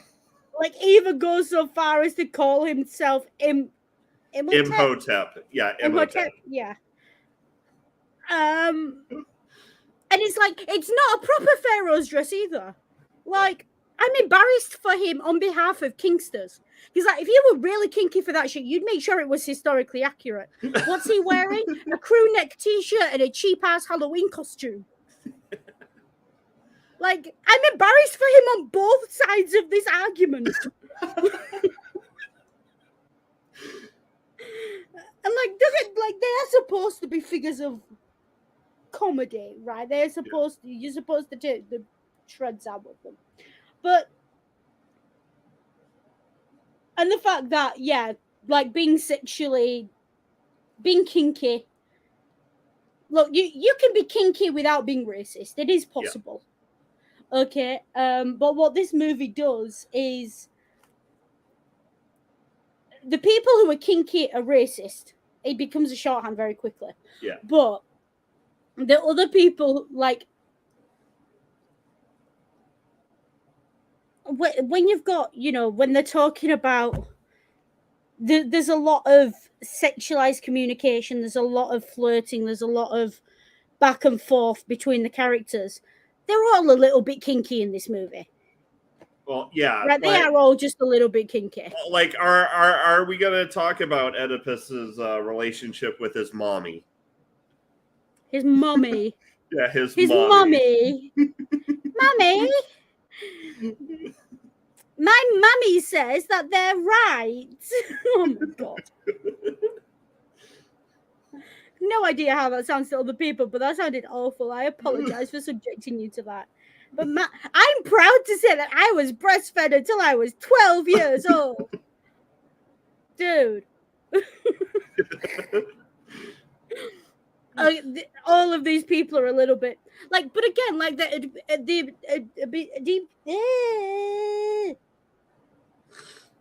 word. I need word, please. His name. Oedipus. My tongue got stuck. I apologize. It happens sometimes. All right. Luckily, it doesn't get stuck on the breast of my mother at 12 years old. But sometimes my brain just short circuits. It happens. But again, this is what I mean by this movie is clever and also. Like, this movie never once mentions what an Oedipus complex is, where the story's from, or what the story is. But the jokes are there, and if you get them, you get them, and if you don't, tough. Yeah. Like, to anyone who doesn't know about Oedipus, that's just a gross guy. Yeah. Like, whose mummy was way too attached. Yeah.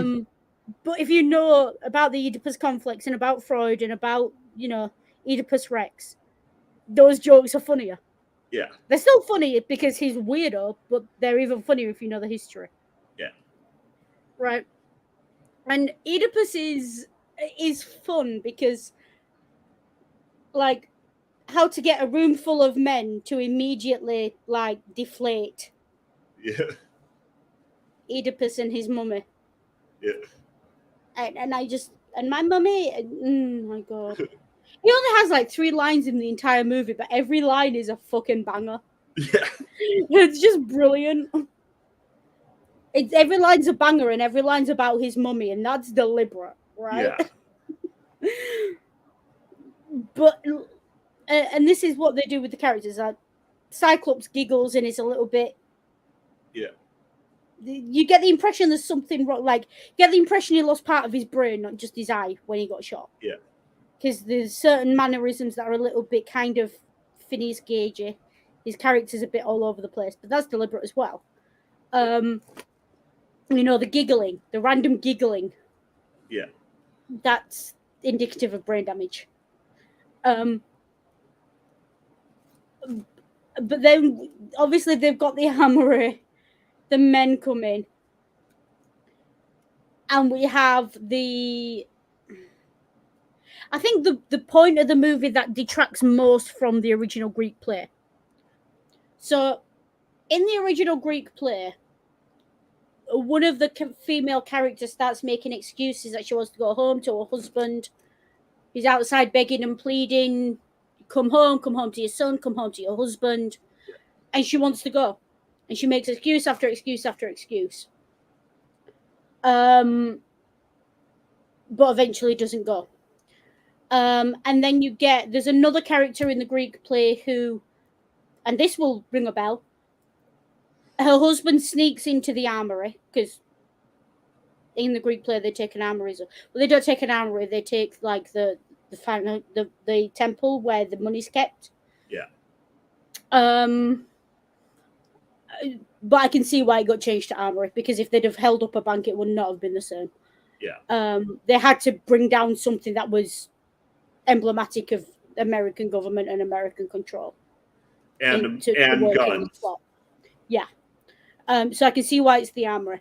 Though, to be fair, in ancient Greece, the money and the weapons were kept in the same place, so yeah, it works.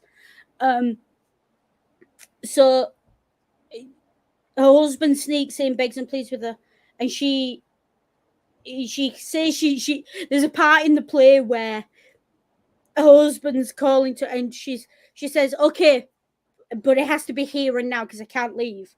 And then he's like, yeah. And she's like, okay, I need to go get a bed, and I need to go get some sheets, and I need to go get some perfume. I need some different perfume. I need to take a bath. Every time she goes away, winding him up more and more. And then at the end, when he's about fit to burst, and in the ancient Greek style, he's wearing a prosthetic phallus that's, long, hard, and wooden. She leaves him frustrated, because that's the point, right? That's the wind up. Yeah. Like, she's the point. The whole point of the sex track is not just that it's a sex track. It's that I'm gonna wind my man the fuck up so he wants it, and then I'm gonna deny him.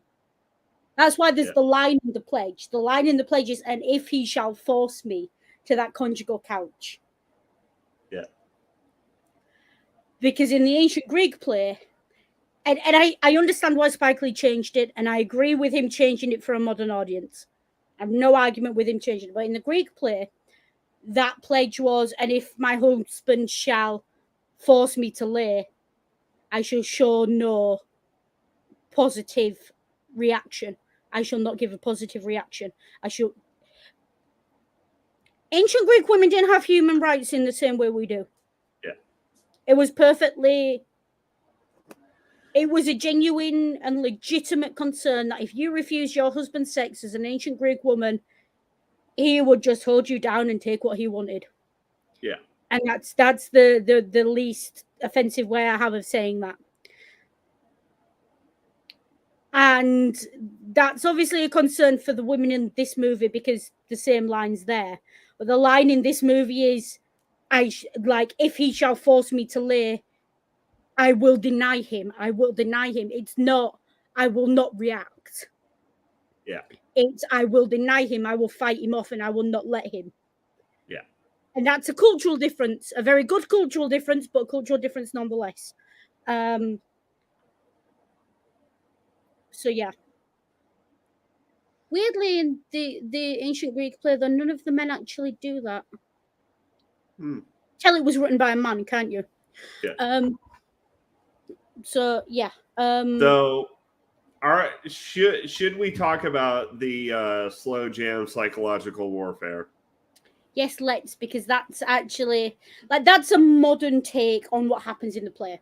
Because in the play, it's they stand outside and they strip down, and they're basically full Monty for their wives watching.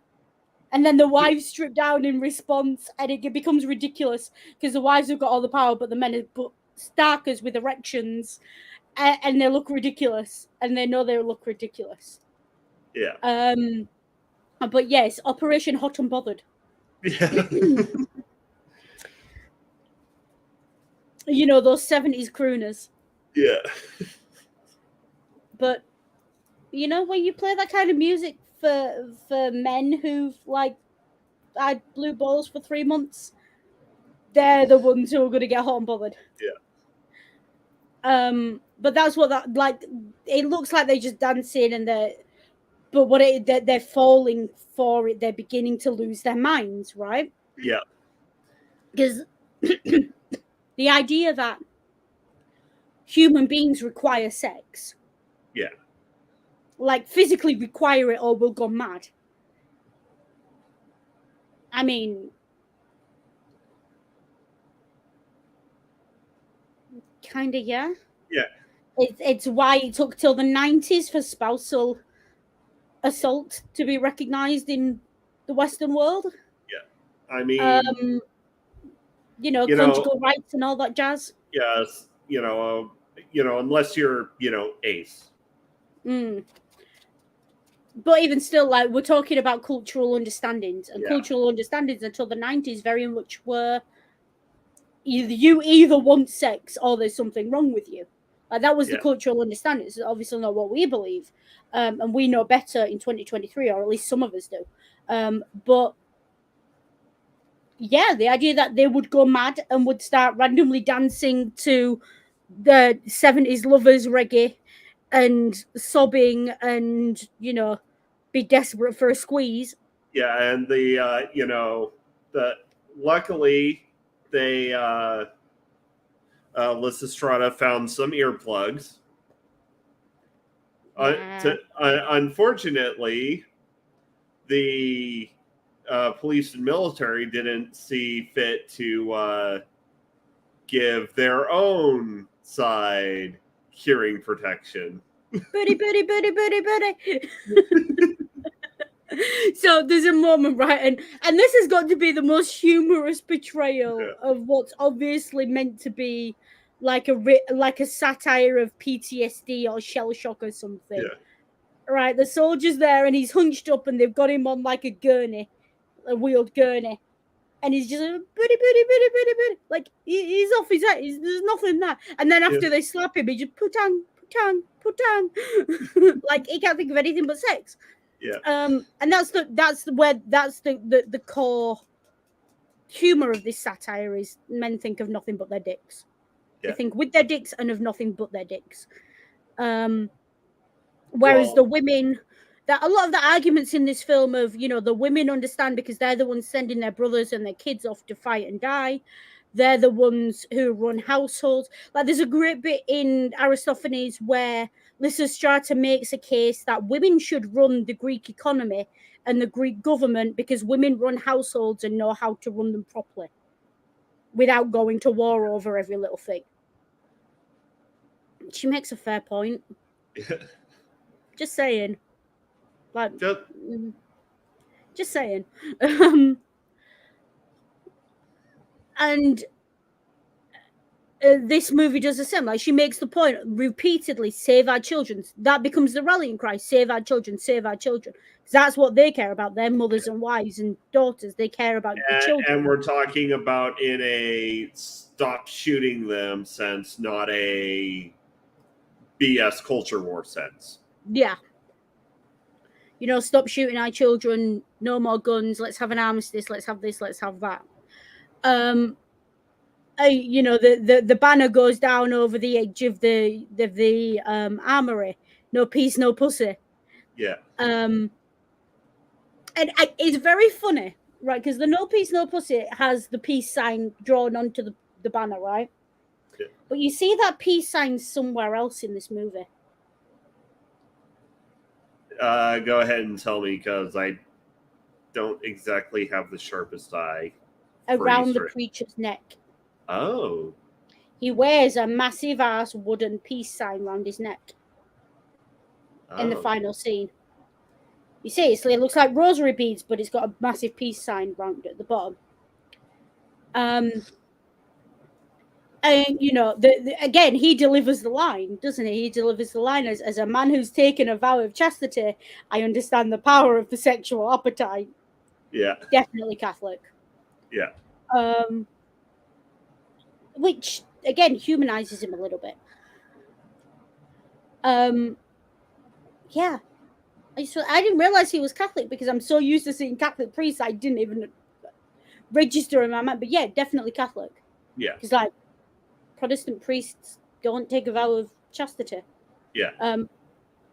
Catholic with a black Protestant spin.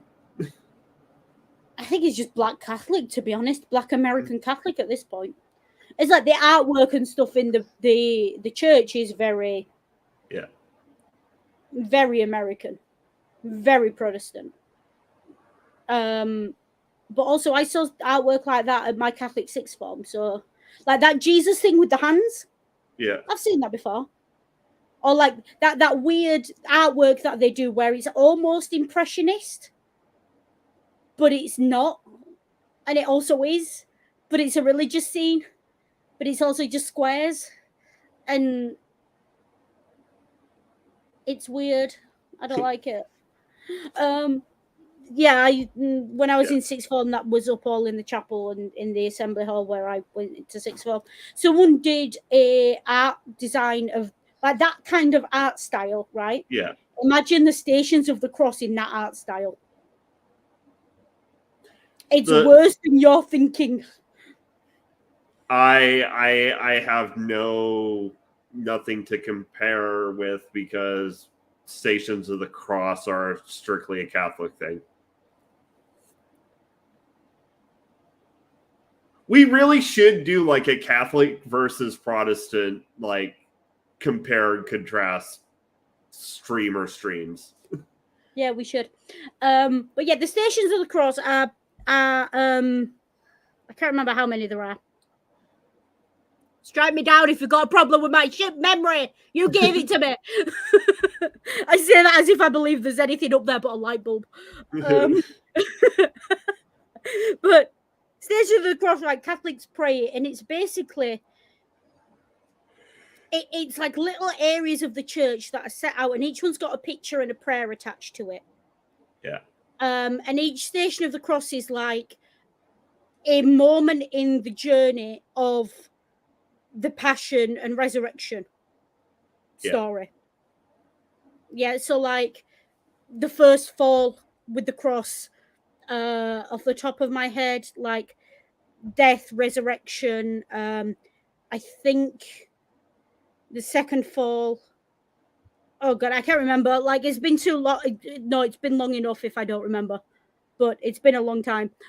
Suffice to say that it's very pray at every major moment. Imagine like it's like the highlights reel of Passion of Christ, and you pray at each highlight. That's what it is, right? It's just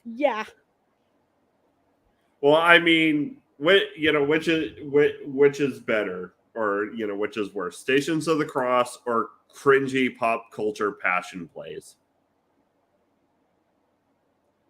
I mean, Stations of the Cross is an individual thing. You don't do it as a group.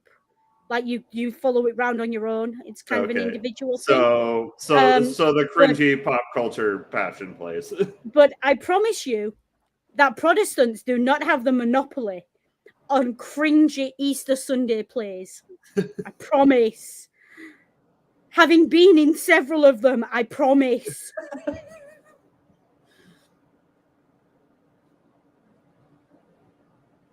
It just moment of shared trauma. Yeah, I'm having flashbacks. Excuse me. Anyways.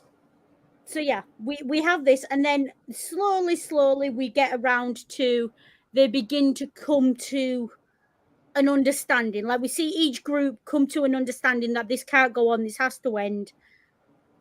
And the only way for it to end is peace. So we make peace. And like there's a great line where the major was like, the president of the United States called me a name. I died, right? Because this is so clearly meant to be Obama. Yeah. Like it's not even, it's supposed to be like, I can't decide what's funnier. Like, given that it's a sex strike and the line delivered of the first lady has taken the oath, I can't decide if it's funnier that Michelle Obama's holding out on Barack Obama, or if it's funnier if Melania had taken that. Because they're both funny in their own way, right? And honestly, I could probably see Trump calling the mayor of Chicago a punk ass bitch more than I can see Obama doing it. Yeah, but the line of a punk ass bitch, that's a very like, I don't know, for me, I don't hear white people calling someone that. Yeah. This is a very Obama thing, like a very Obama-esque, black guy-esque type thing to say. Yeah. But also like, I want you to imagine for a moment Michelle Obama speaking to her constitutional lawyer of a husband and saying, I have taken an oath. No peace, no pussy. Those words. Like, I respect Michelle Obama. She took an office that she made use of it and she did good shit, right? Yeah. But she's too like respectable. She's very respectable as a person, right? You don't expect certain things from her. Yeah. And it's on my bucket list. You know how that episode of Doctor Who where they meet Queen Victoria and they have the bet to make her say we are not amused? Yeah. Like, the bet is make Michelle Obama say the words "no peace, no pussy." But Just yeah, and as is, and so to fully encapsulate what the tone of this movie is, we pretty much front loaded all of the serious stuff. yeah. And I think it was important that we did that because the serious stuff we're talking about first. Yeah, but my point being is this movie like ricochets backwards and forwards. Yeah, ricochets back and forth, between the serious, hey, guns are a problem in America. Not only are guns a problem, but the decimation of American infrastructure is a problem that leads to the gun problem. Yeah. Like we have all of the horrifically tragic figures shoved in your face. And then we go back to the sex jokes. Yeah. And this is a lot of what the original play is like as well. But you get the point where she's walking down the street, the narrator's joking about what a nice ass she has, and then you are hit in the face with a dead body. Yeah. It's such a really bad, but it does take you up and down and up and down. And the thing is, it does that so the highs are that much higher. But then the lows, oh my god, the lows break you every time. And it's because it is that, because the way it's filmed as well, you're laughing at something and then something terrible happens and you almost feel guilty for still having the smile on your face. Yeah. And you still have the smile on your face, not because you think it's funny, the terrible thing that's currently happening, but because you haven't had time to switch out of, oh, I'm being told dick jokes. Yeah. It hits you hard and it hits you out of nowhere. And I think the film's very good. It's very good that the film does that because people getting shot happens out of nowhere as well. Yeah. Kids on the street don't get warning. 1 minute they're laughing and playing and the next minute they're dead. And that, this movie teaches you that without, this movie shows you a lot, puts you through a lot without, again, it expects you to have a certain level of empathy and a certain level of intelligence. It does not beat you round the skull with its message. Yeah. Well, it does, but not in the nuances of the message. Yeah. It's Spike Lee. It's not subtle, right? It's not subtle. It's a very politically motivated film, and it doesn't shy away from that at all. And it shouldn't, right? Because that's what it's for. But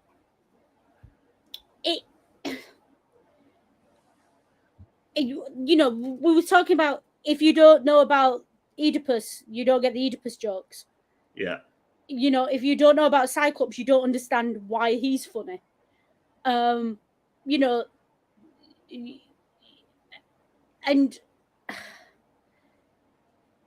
this film expects you to do the work to keep up. Yeah. And what it's telling you is what the film eventually, what I took from it is that yes, you can laugh and have joy and have fun and enjoy things.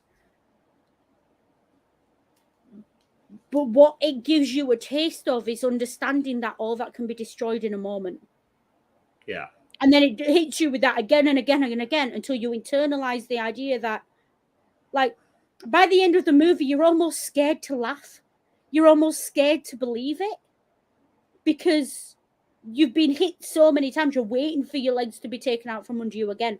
You don't know if it's going to suddenly transition to, a shot of a bunch of pictures of shooting victims, while And, you're like, even while and, like, you're even laughing about a soldier having sexless PTSD. yeah. Or you've got when they're at they have this. Let's talk about the final scene. So they're in an aircraft hangar. It looks like an aircraft hangar of some description, right? Like a big, massive open space. It looks like an aircraft hangar, right?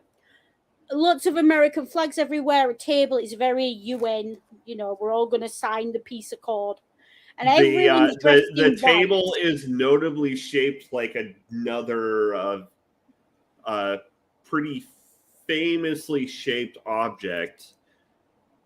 It's shaped like a coffin. Yeah. And it's got American flags draped off the side. Yeah. It's not subtle. No. it's Spike Lee. It's not subtle. And the point is, they're signing the peace accord on top of the coffin. Yeah. And everyone's dressed in white except Demetrius Chirac. Because he's not game for this. He doesn't want to do this. He's got his father's memory. He's got his friends. Yeah. He still believes in the fight. And there's always one, right? There's always one. He's still wearing his purple and his low rider jeans. Yeah, and he's did you see his necklace? No. A gold hand grenade on a ball and chain, silver chain. The easy break ones that dog tags come on? Yeah. With the balls and the thing in between? What are those? Gold hand grenade on one of those. Yeah. Because there's a bit where he's like, the camera focuses on that a couple of times, and he's very much, he can be, the symbolism is there, is he can be the catalyzing incident. He can blow this all up if he wants to. Yeah. Like, and he has to make that choice. But he won't throw away his grenade. Yeah. And he doesn't. And that's a very important part of his characterization.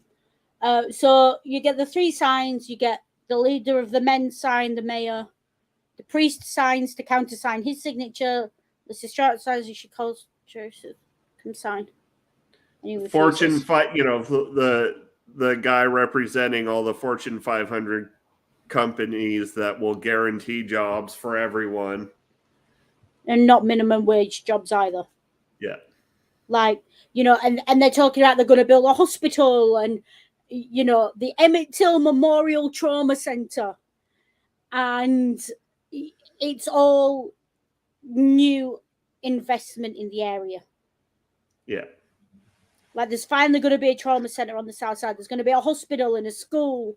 And they're going to, there's going to be things put in place so everyone can get a job. That, all the guns have been handed in, and there's so many guns they fill a skip to overfill. Yeah. Yeah, they've clearly had a weapons armistice. And Demetrius won't sign. He walks away. Or he tries to walk away. Walks through the crowd to where the SWAT police are, right? And look, that shot of him as a black man walking towards the SWAT police, knowing that he's got a gun in his pocket, because of course he does, because he's Chirac. Like, and he's still in his purple and he still believes in all this gang warfare nonsense. Black man with a gun in his pocket walking towards SWAT, like, that hits different after Black Lives Matter. It just does. I'm sorry, that shot just hits different. But instead of them standing there and stopping him, because you half expect them to take out the shields to stop him leaving, they move apart, and it's almost biblical, right? It's almost like the parting of the Red Sea. And through them come people dressed in white, and it's the mothers and the sisters and the daughters of people who've been shot. And they're all carrying black and white photos of people who've been shot. And the priest is carrying a picture of his father. Yeah. Because the priest buried his father. Because the priest oversaw his funeral. I'm like, that's very pointed as well. It's like this is, the priest becomes the father figure for him in that moment, but also represents the past that includes his father figure, who he freely admits he never knew his father. Father went to prison when he was a kid. He never knew him. So the closest thing he's got to a father is the priest. And we learn that the reason he went to jail when he was a kid is because he turned himself in for After one of his shots after one of his shots went stray and killed a kid. And we find out that that kid is Miss Helen's daughter, the one we saw the photograph of earlier. Little kid, 10 years old. No one saw a damn thing. Yeah. And then he showed up at her door, begged forgiveness because he knew. Because Miss Helen makes this speech, right? And she talks about how, there was a time where the gang code said, you don't violate children. You leave children out of it. And he knew. And there is a bit of rose-tinted glasses in this speech. But there was a time where, if you knew people who were involved in criminal activity, they didn't touch the women and they didn't touch the children. Like, they leave them out of it. This is man's business. And there was this understanding of you leave the kids the fuck alone. The kids are not part of your war. Yeah. So Demetrius's father knew, Jamal knew, he's killed a kid. His bullet killed a kid. If he doesn't turn himself into the police, he's a dead man. Yeah. Like, not only that, but right. And he could have turned himself into the police anyway. But what's so important about Jamal's story is that he went to the mother's house and begged her forgiveness before turning himself in. Yeah. Not because he was scared of what the gangs would do to him. Like, because if he was scared of what the gangs would do to him, he just goes to the police, turns grass, and turns them all in, right? Yeah. Does grass translate to American? Turn snitch? Yeah. Snitch. Informal, whatever you want to call it. Yeah. In Britain, it's turn grass. No idea where the terminology comes from, but old episodes of Only Fools and Horses, probably. But yeah, turn grass, turn him, basically give all the information to the police in exchange for a lighter sentence. Yeah. Yeah. Because he knows if he stays out, like, his options at this point are a box or a bit slightly bigger box. Yeah. And he takes a slightly bigger box. But only after he's begged the mother's forgiveness. And that's very biblical, right? Yeah. Like, the idea of the mother seeing her child killed, and like it's all just very biblical. It's all very, very Godfather. And then we learn who killed Posey Parker. Yes, Patty. Patty Parker. Yeah. Yeah. Posey Parker's someone totally different. And it was Demetrius. It was Demetrius, and he says, I killed her. He says, forgive me, and he falls to his knees. And he throws himself to her feet, and he sobs. Because it's been eating him, right? And it suddenly makes sense why he doesn't want the gang war to end, why he's got to keep occupied, why he's got to keep doing shit. Because if he sits alone with his thoughts too long, his thoughts go to that little 7-year-old girl who died because of his bullet. Yeah. Like, and again, you get the father son resonance. Like, that's what that's there for. Like, Miss Helen stood right there, having just told him the story. It's like, and the repetition, be a good man, be a good man, be a good man. And that's said 7, 8, 9, 10 times before he finally comes out and says it. Like, that's his Dark Night of the Soul, kind of. And he turns himself into the cops who are there, and has a final speech at the end of which he very pointedly breaks the fourth wall. Yes. Although the way he breaks the fourth wall is very subtle as well. Yeah. because he starts off making the speech to the men who are like that's almost a, like they're almost lining the path for him to be walked down. Yeah. And what are you looking at? Confess your sins, make it right. And then he breaks off, and then it almost sounds like he's still talking to the men who are in the thing who are watching him. But then he looks straight down the camera. Yeah, straight and, straight at the camera, like straight into the eyes of the audience. Mm-hmm. And finishes the speech. And that is a call to arms, right? That's classic Spike Lee. That's a call to arms. That's, okay, I've shown you what the problems are. I've told you what the solutions are. Now fucking do it. Yeah. Like, this is Spike Lee all over. But then it cuts to black. And there's one, right as the credits, just before the credits start, there's one thing. And I don't know if you heard it.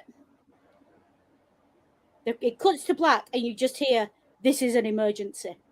Yeah. Which is the same siren that you heard at the start of the movie. This is an emergency.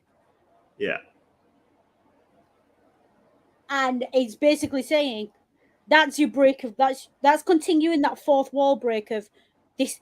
Hey, audience, look around. This is a fucking emergency. That's what they're saying, right?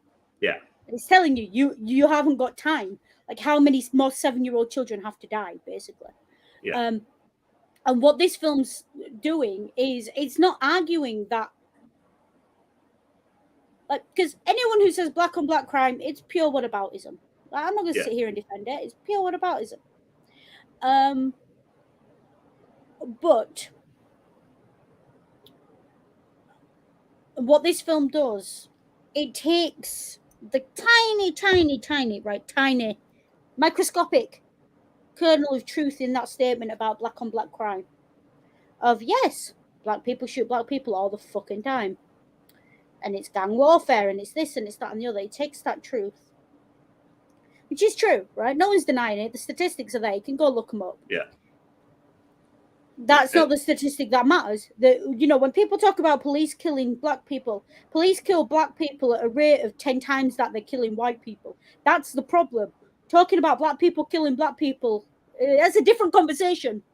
Yeah. Like, I'm talking about pancakes. What the fuck are you doing making a waffle? I like my waffles. Yeah, but I'm talking about pancakes. That's the Twitter meme for anyone who knows that meme. The Twitter meme says, Twitter's the only place in the world where you can say, "I like pancakes," and 10 people in your mentions come back and say, "Oh, so you hate waffles? This is waffle oppression." Oh, fuck, that's a whole different sentence. Yeah. And that's what whataboutism is at its core, right? And this film is very much about that whataboutism, because it's not just a call to action for Black America, because it very much is. It's a call to action to say, stand up, say no, hold your communities accountable, and that's how you protect your kids, and that's how you break out of this cycle. It's also a call to arms to the white Americans who would, actually sit down and watch a Spike Lee movie to invest in black communities so that they have a way to crawl out of the poverty that leads to this crime. Yeah. Because minimum wage ain't shit. In any country. Just ain't shit, right?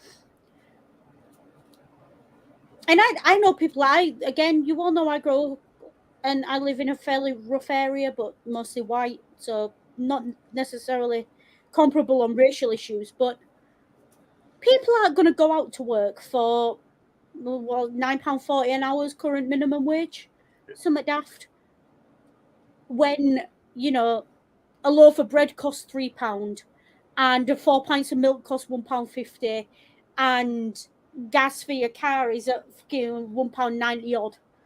Yeah. I make about 3 times the federal minimum wage, nearly. And I'm only just now getting in a spot where I have extra money put aside. Yeah. Or where I have the option to put aside extra money if we weren't having, other expenses. Yeah. So, like, why are you going to go out and work? Let's call it a 10-hour day, right? Because Americans seem to do 10-hour days. You're going to go out for $100 in your pocket. Right? At the end of it, you're going to have $100 for a day's work. That day's work's going to be tiring and sweaty. You're going to have a manager who's a dick. And your customers are going to treat you like shit because it will be a retail job of some description. Because most minimum wage jobs are. And you've got no rights. And your manager can fire you whenever the fuck they want. And you've got to take drug tests. And you've got to do this, you've got to do that, you've got to do the other. How the fuck are you doing all that for £100 a day? When you can go out, deal some weed, buy a couple of guns, share them about. You don't have to work, and there's always money in your pocket, and your rent's always paid. Yeah. What the fuck you do? Where's the logic? And that's assuming there are jobs within transit distance when you don't own a car. Yeah, exactly. Like, Lysystrata doesn't drive in this movie. Yeah. You think that might have something to do with it, folks? You think the fact that they all live in the same 5-block radius of the church, and the only thing there are like booze stores, liquor stores. I don't know what the hell you call corner shops in America, but corner shops. And the place is run down in a mess. Like, you think that might have something to do with the fact that none of the people are working? A little bit. Like, that's the point Spike Lee's making. And he makes that point throughout this movie, not just at the end. Right? He makes that point when Lysystrata walks and she's, you've got people in wheelchairs who can't get the wheelchair to go down the street straight because the street's bent and crooked and worn down and the paving's broken. You've got that point, you've also got it during the Life of a Gun sermon. Yeah. And yet, they expect this. You've got to give people something to live for, right? You've got to give people a reason to live. And again, not black, not African, mixed race, half caste in England, not African American. So I can't speak to racial issues in African Americans go through. I've studied it. My family is Jamaican. I've got family who are American, technically African American, or at least that's what people assume they are. Like, but I haven't lived it. What I have lived is being a kid from one of the worst postcodes in Britain. What I have lived is being 16 and being told, why are you looking at going to university? People where you're from don't go to university, they go on the dole. Welfare. Yeah. Literally being told that. Literally being told, don't take science as a subject. It's not for girls. It's not for non-white girls. I genuinely had a teacher who meant well and wanted to help me. Genuinely said to me when I said I want to study physics at university, looked at me, middle-aged woman looked at me, who taught my mother, right? Looked at me and he said to me, don't. And when I said why, he said, because you're too female and you're not white enough. He said, you'll never do anything with it because you're not white and you're not male. That was my physics teacher who told me that. I was getting straight A's in his class. I was one of his best students.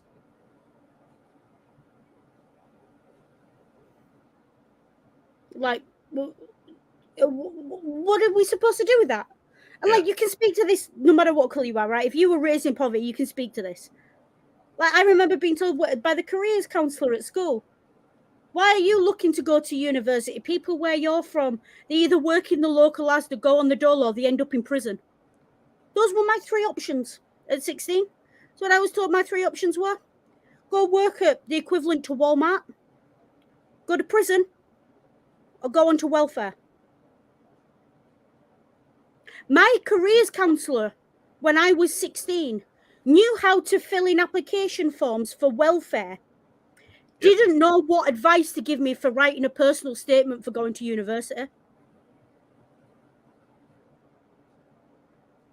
And I didn't even go to a rough school. I went across the city to school. When you tell people they've got no hope, when you tell people they've got no chance, they're not going to take it. They're going to, like, I was weird. I was a weirdo, right? I was a neurodivergent kid who said, fuck you, I'm doing it my way. Not everyone's like that. Not everyone's got that chance. And I was quite lucky that I was in an environment where education was very much prioritized growing up. Yeah. But my parents, I have my issues with the way my parents raised me out, you know, but they pushed my education so hard. So hard. Like, if I came home with less than straight A's, you bet my father wanted to know why. Yeah. Like, I live on a postcode, right, where I can literally count on my fingers the number of people I know born and raised on this postcode who've got university degrees. And yet, and I'm one of them. But when I came home with 12 A's and 2 B's at GCSE, and everyone was saying, oh my God, that's amazing, my father looked at me and said, where did these 2 B's come from? Were you having an off day? Because education was the only way out. Because I didn't have mummy and daddy to pay my way. Mummy and daddy couldn't pay my way for 6 months while I went off and did a free internship, right? Mummy and daddy couldn't pay my way into the big universities or anything else. Anything I got, I had to work for, and I had to get off my own back. My parents were there for me and did what they could to support me, but it wasn't much. And my parents didn't know the first thing about university. My mum didn't know the difference between sixth form and university until I told her. When I told my father I was studying classics for masters, he looked at me and went, what's that? Is that like Shakespeare and stuff? I was like, no, it's like Romans and stuff. And he went, oh, you're going to learn Latin? Probably. Oh, okay. Like, that's the level we're talking about here, folks. So when people, you know, and my race does play into it, right? But largely it's a class thing here in Britain. It's more class than race. Yeah. And I'm sure if Scum is still in the chat, he can speak to this. It's very much a class thing. The idea of working class kids or kids raised on welfare or in poverty going to university, ridiculous. And we will get into that when we eventually cover the Kingsmen. Yes, we will. Kingsmen, the Secret Service. The thing is, right, and I don't know how true this is in America, but here in Britain, growing up, especially in my generation, we were told the only way to get a good job, the only way to get a good job is to go to university and get a degree first. Yep. Yep. The only good jobs are jobs that you need a degree for. So we all went to university and look what happened. Fucking economy crashed in our final year. Thanks. You know, I just as I was leaving school, the economy crashed. Secondary school, not uni, but and so if we're told that here, I assume it's the same in America, right? If you don't go to uni, you don't get a good job. Like, in America has the extra push of, oh, you can go to uni if you want, but you got to put your life on the line for 5 years first. Yeah. Like, and for some reason, kids think that's a good deal, which tells me the kids are being told they don't have any other option. Yeah. Right? Because... Well, and also, you know, your only chance to get any kind of health care is to, you know, is to either get a good job or to life on the line. Or to put your life on the line and hope that you end up disabled.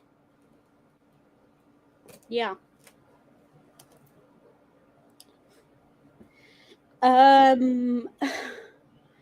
So you've got these kids, right? Who you tell books are not for them. Who you tell university is not for them. Keep them downtrodden. Don't give them any way out. And then you wonder why they start killing each other and start fucking around with drugs and everything else because they're bored. They're fucking bored, right? And human beings, like, we're pretty destructive when we're bored. Yeah. Like, we just are. They're bored. The thing is, well, this movie does really well. Like, it gives them all Greek names, and they all know, like, the stories and stuff. They have what my mum used to call street smarts. Yeah. Right? These people are survivors. They'll take $10 and make it last 2 weeks, and they'll pay rent out of that shit. But they're not educated. They don't know their history necessarily. They don't necessarily know their culture. They don't necessarily know the history of their struggle. Like, when you see Miss Ellen quote Malcolm X to Lysystrata, she's just like, who the fuck's Malcolm X? Like, she doesn't care. Yeah. And I know who Malcolm X is. That, you know, from the two Spike Lee movies I've seen, that seems to be a very much a sticking point in his filmography is this is your history. Yeah. Now fight. And he's very much, his point is, look, this is your history. White people are taking it from you. Stand up and take it fucking back. Yeah. Right, that's his point. And it's a fair point. And he's doing the good work on getting that message out there.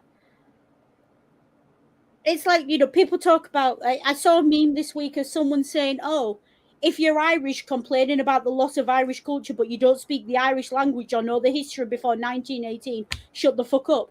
It's like, have you considered that the reason the Irish don't know their history before 1918 and don't speak Irish is because of English colonialism? Yeah. Like, you're complaining about the same things. Ireland was the first country the English colonized. And the last one they left. Well, they didn't actually leave, did they? Yeah. Like, it's just...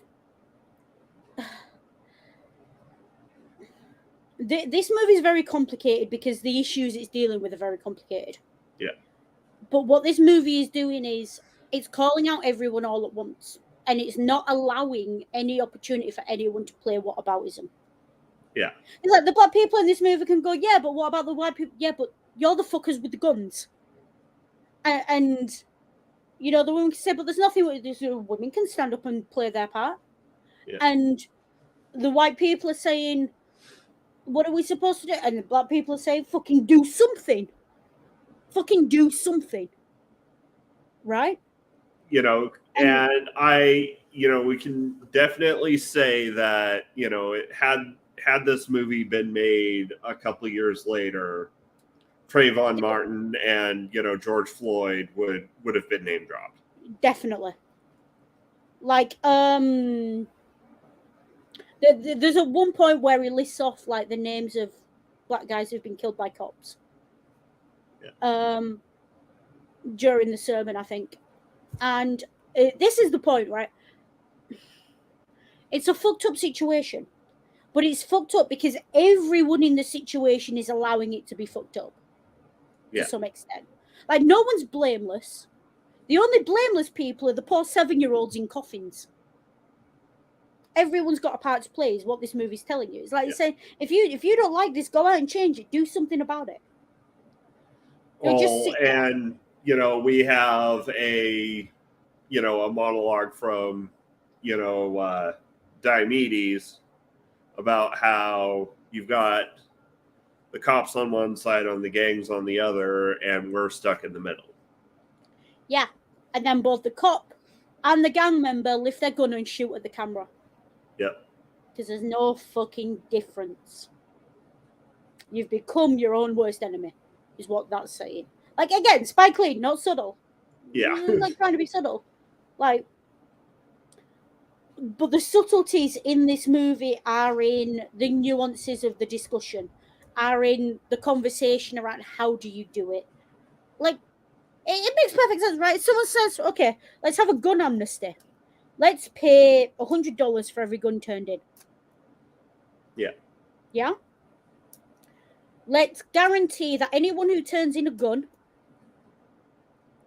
let's guarantee them a job at least 20% above minimum wage. Let's build a hospital and a trauma centre, which they've been asking for 25 years. And let's staff it with competent staff. And then let's get a scheme in place where we train the next generation to come in and take over it. Yeah. Like, do you know what that list of things to do is? And it's the same list they do when they go out into African nations. They say, right, how do we help these people? Well, we build a well. Yeah. And we show them how to use it. We build a hospital and we train staff to staff it, so when we're gone, they can keep it going. We get electricity in and teach them how to use it and maintain it. Like, people, like, this film is not asking for charity. And that's so important, right? The people in this movie are not asking for charity.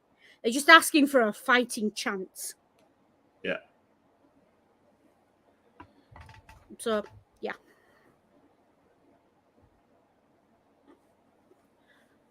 I think that's pretty much my final point there, is just they're asking for a fighting chance.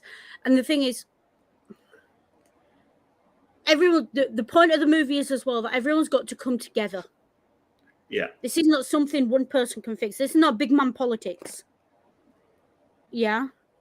Like, we were all a little bit blinkered. We were all a little bit naive. And we all thought when Obama became president, that was it, right? Yeah. Post-racial America, peace, love, and change. Let's fix it all. Let's close Glitmore. Let's end the gang wars. Let's pull the guns off the streets. Get tighter good. Like, let's fix it all.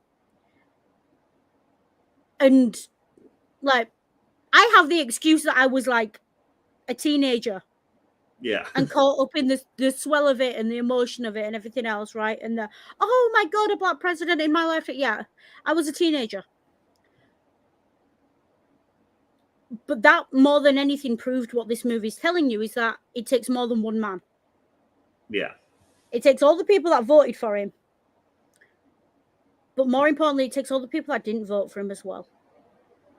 Like, do you really think that white mayor voted Democrat? Yeah. Do you really think... Well, maybe he did because he got a biracial wife. Yeah. But, you know, do you really think that the people who were refused so many times to build trauma centers and hospitals and schools in that area did it for any reason other than the fact that they looked at it and they went, they don't deserve that? Like, and I'm not saying it's about deserving. What I'm saying is teamwork, right? Yeah. Teamwork makes the dream work. Unfortunately, the American pipe dream has it's sprung a leak. Yeah. But when you get, like, this was the point, business, government, people, and religion have got to come together. Yeah. Because those are the 4 pillars of American culture, right? Capitalism. I was going to say cronyism, but that's a bit harsh. Government. Let's say government. Yeah. People, communities, and quote unquote the Christianity, the Bible Belt, the religions, whatever. Yeah. If you don't have one of them, you don't have any of them. Because what happens when culture, government, and capitalism are together and try and push forward an issue and try to fix something, what happens? The religious lunatics start, oh, how dare you? Yeah. Yeah? When the religious and the communities and the capitalists come together, What do you get? Protests on the evening news, and then nothing happens, right? Because they don't have enough lobbyists or whatever, because they don't have government. Yeah. When the government wants to do something and the capitalists are on board, so they'll let them do it, but the religious and the communities are not, it's never going to be, Or when the government and the community, come together against the capitalists and the capitalists fire back, the capitalists only get a $250 fine. But then this is the thing, right? They don't have to beat you. They only have to stop you doing what you're doing. Yeah. And this is whether it's any group. If there is a group in opposition to something you're doing, they do not have to provide a valid alternative. They do not have to. It's the great. Was it? It might be another Mark Twain quote. I think I've seen it. Again, another quote that I've seen. Every fucker from Cleopatra to Einstein has said this shit. Right. They don't have to have a better idea. They just have to say, no, fuck you. They just have to tear down yours. Stop yours. It's the great, if there's a bear coming after me, I don't have to beat the bear. I just have to outrun you. Yeah. It's, anyone can be a critic. How many people have been criticized by someone who doesn't know shit about what they're talking about? Like, how many people, routinely, I get it. You all know I write fan fiction. The only people who complain about my fan fiction in my comments are people who don't have any of their own up. Funny that. Yeah. They don't have to provide an alternative. They just have to shit on yours. Yeah, or calling me like this is old dramas, like calling me out for responding to someone's shitty take on the Afghanistan withdrawal without even having seen the video, before the video's even released, not realizing I was an intelligence analyst for the Army and I served in fucking Afghanistan. How many times have you seen people tell me I don't know the history of something? Yeah. Yeah, I'll try and say something about my history is wrong. I might get the name mixed up and the dates mixed up occasionally because I'm fucking dyslexic. But the analysis is right. It's there. Yeah. You just have to keep up. But with that, I think we should, move on to shilling before we get too far down this rabbit hole. Yeah. So we get too deep into the bitch fest. Yeah. Yep. As usual, folks, I still have my questionnaire in the description. Yep. Doobly-doo. My brain really did supply the word doobly-doo before description, though. Damn it, John Green. Maybe you should lay off the Vlog Brothers for a while. I think I'm just about beginning to run out of content. Yeah, I still have that. Watch this movie. I know this movie's rough. I know it's hard. I know it's difficult. I know you'll cry. Like, clean your makeup off before you start. Seriously. There's a reason I waited till after I watched it to do my makeup. Yeah, today. I know if you're white, you will have you will be uncomfortable with the language because black director, black actors, you're going to hear the N-word. But also, like, as white people, you're supposed to be uncomfortable with the messages of this film. Yeah. Like, you're supposed to feel called the fuck out. And black people, so are you. That's the point. Right, we're all supposed to feel called the fuck out. We're all supposed to have hearts breaking. And right, if it takes seeing this movie to open some people's eyes and make them realize, well, this movie's a satire. It's not meant to be a how-to guide. Yeah. But it's an idealized, it's a satire in the tradition of satires of Swift and the like, who Their satire was not about poking fun. The satire was pointing out the differential between the reality and the ideal, Yeah. and how it falls short. And this is a very, very clever satire. I know it's going to be hard watching, and especially if you're black in America, it's going to be triggering as fuck. This film, for me, this film is up there with films like Schindler's List, Shooting Dogs. You know, films like that you don't watch to enjoy. You watch because you have a duty to watch them and to learn from them. Yeah. That's what this movie's for. So yeah, watch it. Even if it takes you 2 or 3 goes, if you can't watch it through all the way, watch it. And so, coming up in the next couple weeks, we are going to finish off this season of Media Musings with a Yorkshire Day sandwich. Yorkshire Day sandwich. Has that got beef dripping in it? Beef dripping. Proper Yorkshire sandwich with beef dripping. So next, you know, next also, week. Can I want you to retain the image, folks, of Yorkshire Day sandwich. Right as Ring tells you what the next movie we're going to do is. Yeah. Oh, so I accidentally made a joke I'm not aware of. So next week we are going to be discussing The Full Monty, which is a movie I haven't seen. And then, of course, the week after that, we are going to discuss the most famous Holocaust movie to take place in Yorkshire.